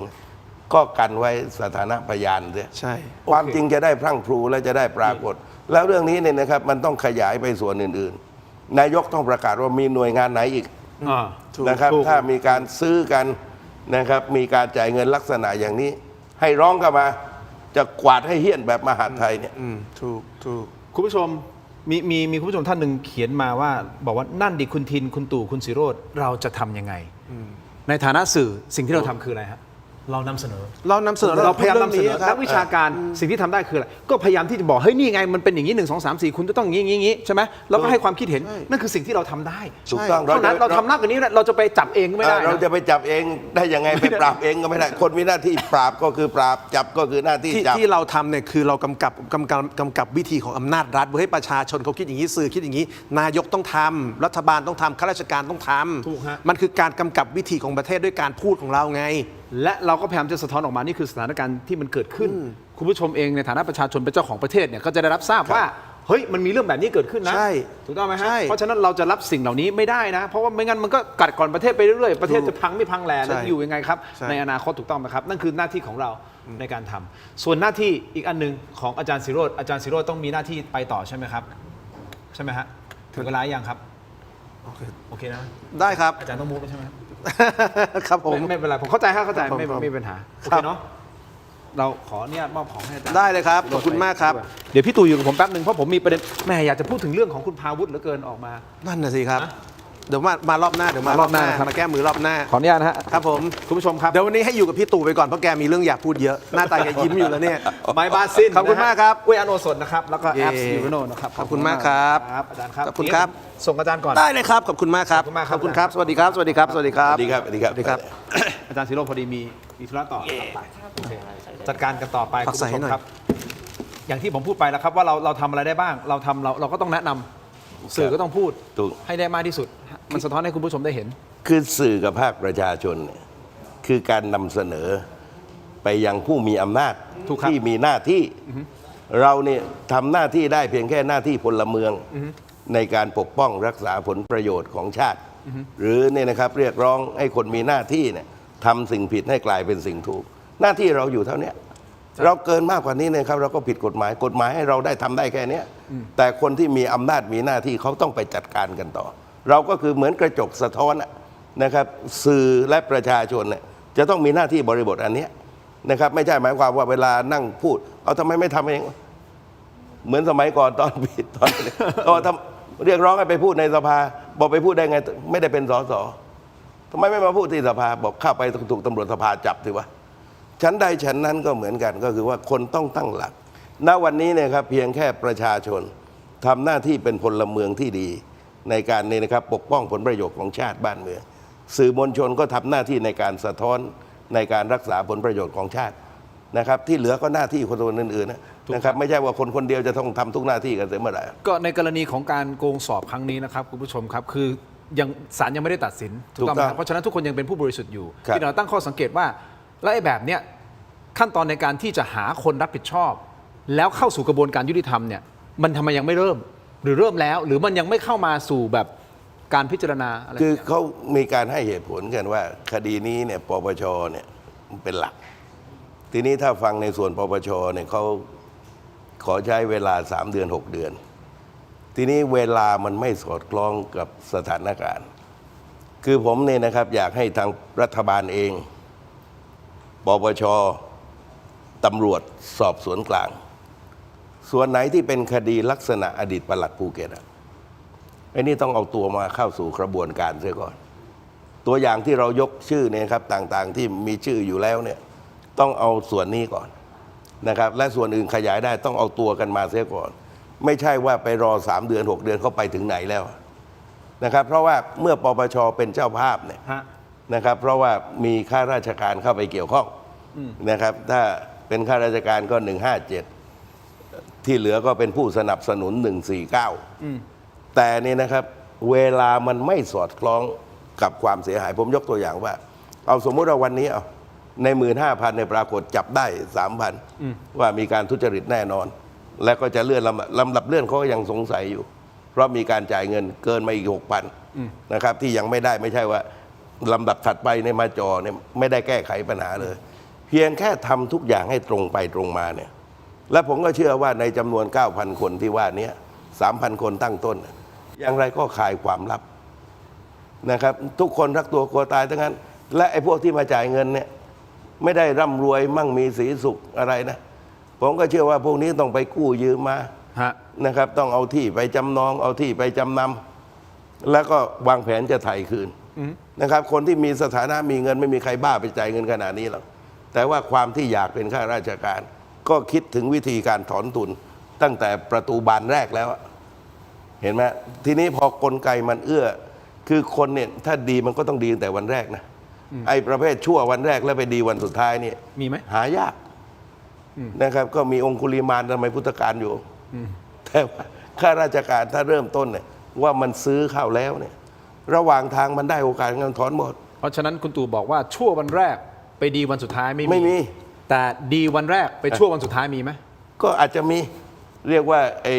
อ้ดีแตกทีนี้ไอ้ระบบเนี่ยในบ้านเมืองเราเนี่ยความเป็นจริงเนี่ยนะครับศาลเนี่ยกับอัยการทำให้เห็นแล้วว่า ตั้งแต่สอบวันแรกเลย รู้ว่าใครจะได้เป็นประธานศาลฎีกา ครับ ในช่วงอายุของเขาอัยการก็เหมือนกัน และในระหว่างทางถ้าไม่ไปประพฤติชั่วร้ายแรงเนี่ยคุณก็เดินไปถึง แต่ว่าถ้าประพฤติชั่วร้ายแรง คณะกรรมการทั้งกตกอเขามีความแข็งแรงเนี่ยนะครับเขาก็ลงโทษลงทัน ระบบข้าราชการบ้านเมืองเรานั้นผมว่ามันต้องรอแบบรูปแบบที่ศาลท ครับ ำนะครับเพราะฉะนั้นตั้งแต่ตั้งต้น ฮะ เอาคุณภาพมากกว่าจำนวน ครับ นะครับก็คือหมายความว่าจะสอบกี่หมื่นก็ตามแต่ทำข้อสอบได้100 กว่าคนก็เอาเท่านี้ ครับ แล้วก็เปิดสอบใหม่ แต่ว่าไม่ใช่ว่ากำหนดจำนวน แต่ว่าไม่กำหนดคุณภาพ และท้ายที่สุดไอ้ระบบที่มาทั้งหลายเนี่ยก็เห็นอยู่แล้วว่าการใช้มหาวิทยาลัยสอบมีช่องว่างแล้ว ก่อนหน้านี้ธรรมศาสตร์ทำไมถอนตัว ธรรมศาสตร์ก็รู้เหมือนกันว่าเหตุที่ถอนตัวคืออะไรนะครับทำไมไม่ไปต่อทำไมมหาลัยที่เคยเนี่ยนะครับส่งประกวดทุกครั้ง ครั้งนี้จึงไม่เข้ามาแข่งขันด้วย ทั้งหมดเนี่ยนะครับมันได้กลิ่นกันทั้งนั้นแหละนะครับเพียงแต่ว่าพอมันมีเหตุแล้วตัวละครแป๊บเดียว ระดับตำรวจระดับปปชถ้าเอาจริงเนี่ยไม่เหลือหรอก ถ้าเอาจริงนะครับคุณผู้ ครั ช บ มผมขอมาอีกประเด็นหนึ่งสั้นๆนิดนึงนะครับแต่เป็นประเด็นที่ตอนนี้ร้อนแรงนะครับกระทบกับสายช้อปปิ้งออนไลน์เลยนะครับคุณผู้ชมอย่างน้องมะเหมี่ยวของผมเนี่ยนี่สายช็อปออนไลน์เลยนะครับคือกรณีของคุณภาวุฒิพงษ์วิทยาพานุนะฮะสสบัญชีรายชื่อพรรคประชาชนนะครับอันนี้ไม่ได้เกี่ยวข้องกับกรณีที่เขาต้องไปชี้แจงนะครับกับ DSI นะคุณผู้ชมครับแต่เขาโพสต์ไว้น่าสนใจนะครับเอาเราแบ่งเป็นเรื่องๆเนาะส่วนที่ท่านต้องไปชี้แจง DSI เป็นเรื่องของท่านนะแต่ผมเอาประเด็นที่ท่านโพสต์ออกมาน่าสนใจเอามาแชร์คุณผู้ชมฟังนะครับเขาบอกว่าแพลตฟอร์มขายของออนไลน์ข้ามชาติชื่อดังนะฮะอันนี้ก็คือพูดได้แหละครับเพราะมันเป็นข่าวแล้ว Shopee ครับหลังจากที่ผู้บริหารระดับโลกเพิ่งเดินสายเข้าพบรัฐบาลไทยและประกาศทุ่มงบ500 ล้านบาทเพื่อช่วยเหลือ SME ไทยเรื่องนี้คุณภาวุฒิมองว่าฉากหน้าอาจจะดูสวยหรูแต่ถ้าเจาะดูเงื่อนไขหลังบ้านแล้วจะพบความจริงที่น่าตกใจนะครับเขาบอกว่าเพราะเงิน500 ล้านบาทนี้เมื่อนำไปหารกับจำนวนร้านค้าที่มีถึง 1.2 ล้านรายในระยะเวลา6เดือนก็จะตกเป็นเงินช่วยเหลือร้านค้าเพียงแค่เดือนละไม่กี่สิบบาทเท่านั้นเวลาหารออกมาแถมเงื่อนไขการช่วยเหลือก็คือจะยกเว้นค่าธรรมเนียมให้แค่10ออเดอร์แรกของเดือน10ออเดอร์แรกของเดือนยกเว้นค่าธรรมเนียมที่เหลือจัดเต็มนะฮะคุณผู้ชมและจำกัดเฉพาะร้านที่มียอดขายต่ำกว่า 10,000 บาทด้วยไอ้นี่คือคุณภาวุฒิโพสต์อย่างนี้นะครับนั่นหมายความว่าเงินก้อนนี้ไม่ได้ช่วยต่อลมหายใจให้กับร้านค้าส่วนใหญ่ที่กำลังจะตายเพราะแบกรับค่าธรรมเนียมที่แพงขึ้นเลยแม้แต่น้อยสิ่งที่คุณภาวุฒิตั้งข้อสังเกตก็คือนี่ไม่ใช่งบช่วยชาติอย่างที่กล่าวอ้างแต่มันคืองบการตลาดครับที่ถูกนำมาเปลี่ยนป้ายชื่อใหม่เพื่อเดินเข้าทำเนียบรัฐบาลเป็นการซื้อเกราะคุ้มกันทางการเมืองคุณภาวุฒิพูดแบบนี้เพื่อให้รัฐบาลเกรงใจและไม่กล้าออกกฎหมายมาควบคุมแพลตฟอร์มข้ามชาติเหล่านี้แถมยังเป็นแผนปั้นร้านค้าเล็กๆให้โตขึ้นมาเป็นลูกค้ารายใหญ่ของตัวเองในอนาคตเรียกว่ายิงปืนนัดเดียวนะครับได้นกหลายตัวเลยครับเขาเขียนอย่างนี้นะฮะแต่ที่ช็อกไปกว่านั้นก็คือพฤติกรรมที่เรียกได้ว่ามือซ้ายแจกเงิน500 ล้านแต่มือขวาเตรียมล้วงกระเป๋าเพิ่มเพราะหลังจากผู้บริหารแพลตฟอร์มเข้าพบท่านนายกแล้วเพียง9 วันเท่านั้นก็มีการประกาศปรับขึ้นค่าธรรมเนียมรอบใหม่ทันทีโดยจะมีผลในวันที่4 สิงหาคมที่ถึงนี้ตัวเลขค่าธรรมเนียมใหม่นี่โหดมากนะครับจากเดิมขั้นต่ำอยู่ที่ประมาณ 18-19% นี่นะครับถูกปรับขึ้นพุ่งถึง 28.82%หรือคิดเป็นเกือบ1 ใน 3ของราคาสินค้าเลยทีเดียวซึ่งคุณภาวุฒิตั้งคำถามว่าขายของอะไรถึงจะได้กำไรมากพอที่จะเอาไปจ่ายค่าธรรมเนียมมหาโหดขนาดนี้ได้ผลกระทบที่ตามมาก็คืออะไรรู้ไหมฮะร้านค้าถูกบีบให้ต้องบวกราคาสินค้าเพิ่มขึ้นอย่างน้อย 20% เพื่อความอยู่รอดส่วนแพลตฟอร์มก็นำเงินค่าธรรมเนียมที่เก็บเพิ่มเนี่ยไปแจกเป็นโค้ดส่วนลดให้กับคนซื้อวงจรนี้ทำให้เกิดพฤติกรรมที่ว่าถ้าไม่มีโค้ดก็จะไม่ยอมซื้อผู้บริโภคก็เสพติดโค้ดส่วนลดไปเรื่อยๆทั้งที่ในความเป็นจริงแล้วราคาสินค้าหน้าแพลตฟอร์มมันเฟ้อและแพงขึ้นไปตั้งนานแล้วกลายเป็นว่าแพลตฟอร์มคือผู้กุมชะตาของการควบคุมกลไกราคาทั้งหมดไม่ใช่ร้านค้าหรือผู้บริโภคอีกต่อไปท้ายที่สุดคุณผู้ชมคุณภาวุฒิได้ฝากบทเรียนและข้อเสนอแนะถึงรัฐบาลไทยว่าเมื่อทุนต่างชาติเดินสายมาหาถึงที่นะฮะรัฐบาลต้องทำหน้าที่เป็นคนตั้งเงื่อนไขเพื่อพลิกเกมเอาคืนไม่ใช่ทำหน้าที่เป็นแค่ประธานเปิดงาน เช่นการบังคับให้อัลกอริทึมช่วยผลักดันสินค้าไทยไปปรากฏหน้าแรกในต่างประเทศ รวมถึงภาครัฐจะต้องไม่ใช่โทษทีฮะรวมถึงภาครัฐจะต้องไม่ใช้วิธีเดินสายจับมือดีลผลประโยชน์ทีละค่ายเพราะจะทำให้เกิดการได้เปรียบเสียเปรียบทางการค้าแต่จะต้องดึงยักษ์ใหญ่ทุกค่ายที่พูดมาทั้งหมดทุกค่ายแหละมาร่วมเจรจาบนโต๊ะเดียวกันนะครับอันเนี้ยคุณพาวุฒิเขาวิเคราะห์แบบนี้แล้วมันน่าสนใจกับคนที่ทำธุรกิจออนไลน์อยู่เช่นเดียวกันสายช็อปมันกลายเป็นว่าคนเสพติดโค้ดส่วนลดเท่านั้นร้านค้าอยู่ไม่ได้แล้ว คือเจ้าของแพลตฟอร์ม เหมือนเจ้าของบ่อนอ่ะ อุ้ย แม่จริงๆ เวลาในคาสิโนเนี่ยนะครับคือสุดท้ายก็เก็บค่าตรงหรือแม้กระทั่งไอ้พวกเล่นฟุตบอลอะไรทั้งหลาย ครับ มันเสร็จค่าตรงกันหมดไอ้นี่ก็เสร็จค่าแพลตฟอร์มกันหมดนะมันไปบวกมูลค่าต้นทุนคือสุดท้ายรายได้หลัก ก็ไปอยู่ที่เจ้าของแพลตฟอร์ม ซึ่งเขาแทบไม่มีต้นทุนอะไรแล้ว แต่ว่าผู้ประกอบการเนี่ยนะครับไม่ว่าจะเป็นร้านค้ารูปแบบไหนในจำนวนล้านสองที่ว่านี้นะครับมีต้นทุนและอยู่ท่ามกลางความยากลำบาก ครับ คือผมเนี่ยก็มองโลกในแง่ดีอยู่ว่า การที่ผู้ประกอบการช้อปปี้ซึ่งชื่อมันใหญ่เนี่ยมาเจอรัฐบาลน่ะเอาละก็พอรับฟังได้ แต่ขณะเดียวกันนั้นเนี่ยนะครับรัฐมนตรีที่ต้องทำหน้าที่เขาจะต้องไปตรวจสอบนะครับโดยเฉพาะความเป็นธรรมกับผู้ประกอบการนั้นนะผมว่านี่นะครับเขาก็ต้องตามหลังไป เพราะดูเนี่ยนะครับไอ้ที่ให้500เป็นให้ตามยอดตามเปอร์เซ็นต์ 500 แล้วก็หลังจากนั้นก็ไปเพิ่ม แล้วก็ไปมีช่องเนี่ยนะครับที่ไปทำเรื่องประชาสัมพันธ์นะครับเพื่อจะยกฐานะแต่ว่าทั้งปวงทั้งอะไรก็แล้วแต่คือหมายความว่าเหมือนจะให้500แต่ดึงกลับ 2,000 อะไรประมาณนั้นชั้นใดชั้นนั้นนะครับเพราะฉะนั้นผมว่าบางทีรัฐเองก็ต้องคิดแพลตฟอร์มของรัฐเหมือนกันนะถึงเวลานะถ้ามันไม่ไหวกันจริงๆ ที่จะช่วยผู้ประกอบการของประเทศไทยเนี่ยนี่ไงแต่ว่ามันก็ต้องยกระดับ ใช่ใช่ ก็คือหมายความว่าเพราะคนไทยเรามีความทำไมต้องไปไอ้แพลตฟอร์มเนี้ยมันก็ต้องทำให้คนไทยเกิดความเชื่อเอาแพลตฟอร์มของรัฐนะครับค่าใช้จ่ายน้อยที่สุดหรือไม่มีเลยนะครับมันก็มีความเป็นธรรมเพราะว่าความเป็นจริงนั้นเนี่ยนะครับเนื่องจากว่าแพลตฟอร์มของเหล่านี้ที่ว่านี่เขามาก่อนคนก็ไปเสพติดกดตรงไหนก็เจอตรงนั้นอ่ะจนกระทั่งคนมีความสุขเนี่ยนะครับอยู่บ้านแล้วก็สั่งสินค้าเสพติดกันจริงๆนะครับแล้วก็มีความสุขกับสิ่งนั้นแต่ว่ามันไม่เป็นธรรมกับผู้ประกอบการเลยอันเนี้ยคือไม่ได้โทษทางด้านของแพลตฟอร์มนะเพราะเขาดำเนินธุรกิจของเขาเป็นธุรกิจของเขาได้กำไรไม่ได้ว่าอะไรเลยแต่ประเด็นคือที่คุณพาวุฒิตั้งข้อสงสัยตั้งข้อสังเกตก็คือหน่วยงานของภาครัฐเราเองว่าเราจะมีวิธีการยังไงเพื่อที่จะให้วินทุกฝ่ายนั่นคือหน้าที่ของรัฐบาลเขาเรียกว่าให้มันอยากเกินควรให้มันสมแก่เหตุอะไรอย่างนะครับมันเป็นธรรมระหว่างกันแต่ว่าตอนนี้มันไม่เป็นธรรมนะมันดูเหมือนว่านี่นะครับจะเป็นธรรมดูเหมือนว่าใจให้ก่อนแต่ว่ายังไม่ทันทำอะไรก็ดึงกลับเร็วและดึงกลับหนักกว่าเดิมเพราะฉะนั้นไทยช่วยไทยเพิ่มรายได้ SME ไทยนี่เป็นความตั้งใจนะครับอันนี้คือกรมพัฒนาธุรกิจการค้าร่วมกับ Thailand Postmart คือไปรษณีย์ไทยเนี่ยเขาพยายามที่จะในช่องทางนี้มันมีสินค้าไทยเต็มไปหมดนี่ครับคือแพลตฟอร์มนี้ผมว่ามันต้องยกระดับแล้วต้องมีแรงจูงใจใช่ครับอาจจะต้องใช้เวลาแต่ปัญหาว่าถึงที่สุดคนไทยบางทีมันก็ต้องมีเอกราชเรื่องแบบนี้เหมือนกันมันอยู่ดีๆเนี่ยนะครับหมายความว่าคือผมเองก็เห็นคนค้าขายที่ผ่านช่องทางนี้เนี่ย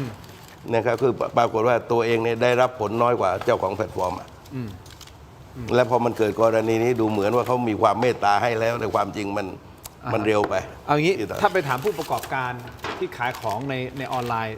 เขาพูดเป็นเสียงเดียวกันหมดแล้วครับแม้แต่อาจารย์เบียร์ที่มาครั้งที่แล้วว่าอาจารย์เบียร์ก็ขายของไลฟ์ออนไลน์แกก็พูดตัวเลขเขาก็บอกไงแกก็บอกเลยว่าโอ้โหโดนค่านู่นค่าทำเนียมนู่นแบบอยู่ยากเหนื่อยจริงแต่ว่าถ้าแพลตฟอร์มของรัฐถ้าทำดีๆระดับที่ไปเท่ากันเนี่ยใช่ผมว่าก็เถิดเทิงนะผมว่าลืมตาอ้าปากกันได้อันนี้ก็เป็นความพยายามในการที่จะ Thailand Postmart จริงๆเราช่วยผู้ประกอบชุมชนแล้วก็ SME ไทยมานานแล้วนะครับในแพลตฟอร์มนี้พอดีมันมีโครงการไทยช่วยไทยเพิ่มมาได้ SME ไทยนี่คือความตั้งใจเหมือนกันเพราะฉะนั้นเข้าไปนะฮะเข้าไปดูนะ Thailand Postmart ลองดูดีแล้วเจ้าพาวุฒิก็มีชีวิตชีวาขึ้นมาหน่อย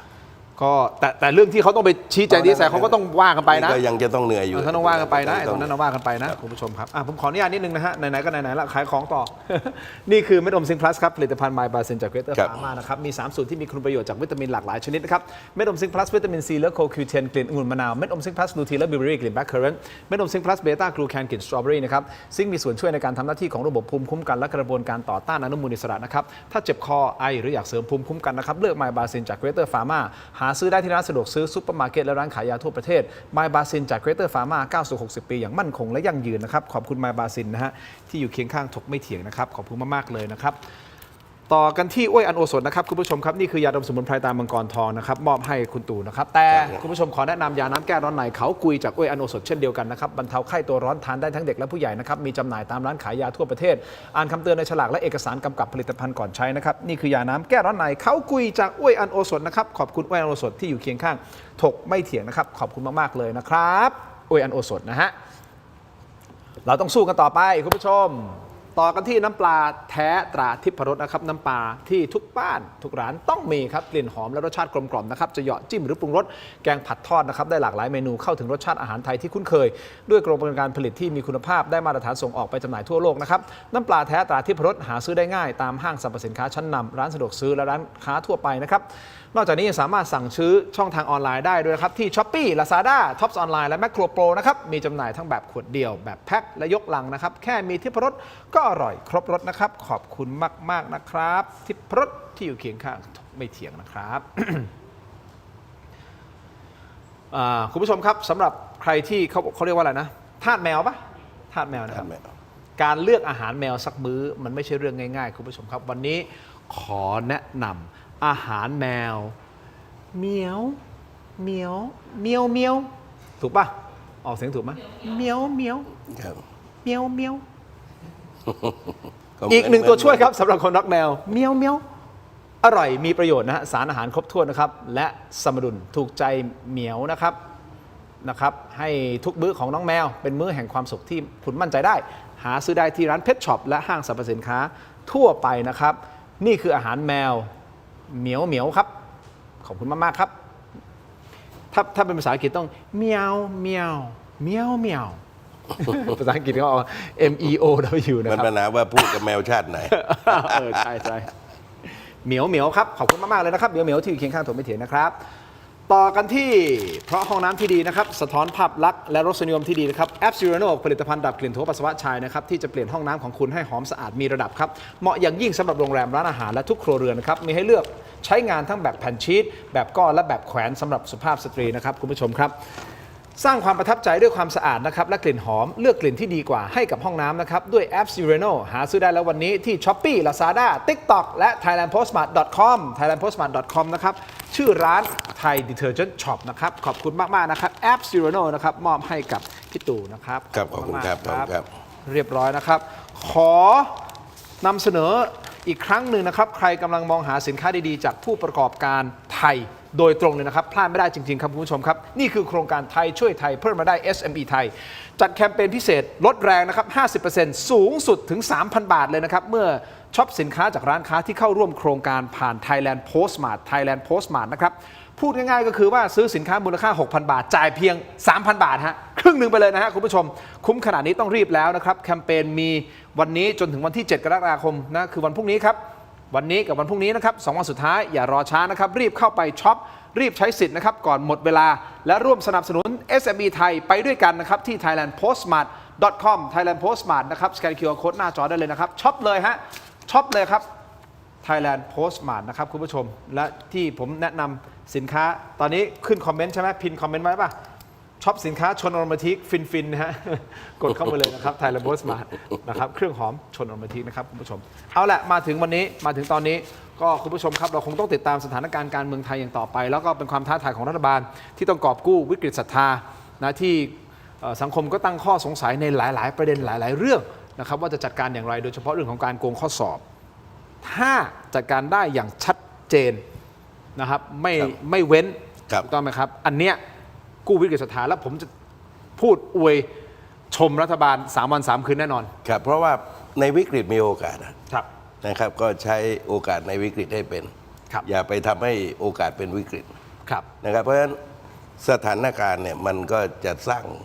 ภาวะของการเป็นผู้นำ ครับ ผมยกตัวอย่างสั้นๆว่า ครับ เอาเลือกตั้งผู้ว่าชัด ครับ ชาติเรื่องงานอะไรคนอาจจะอธิบายได้ไม่ครบอะ ครับ แต่ว่าคนเห็นชัดชาติทุกครั้ง ไม่ว่าตึกถล่มรถไฟชนรถเมย์นะครับ ดินถล่มจะทุกเฟรมจะเห็นหน้าชัดชาติ และไม่มาแถลงข่าวแบบมักง่าย อยู่จนกระทั่งบริหารการจัดการแล้วเสร็จ เห็นไหมว่าสถานการณ์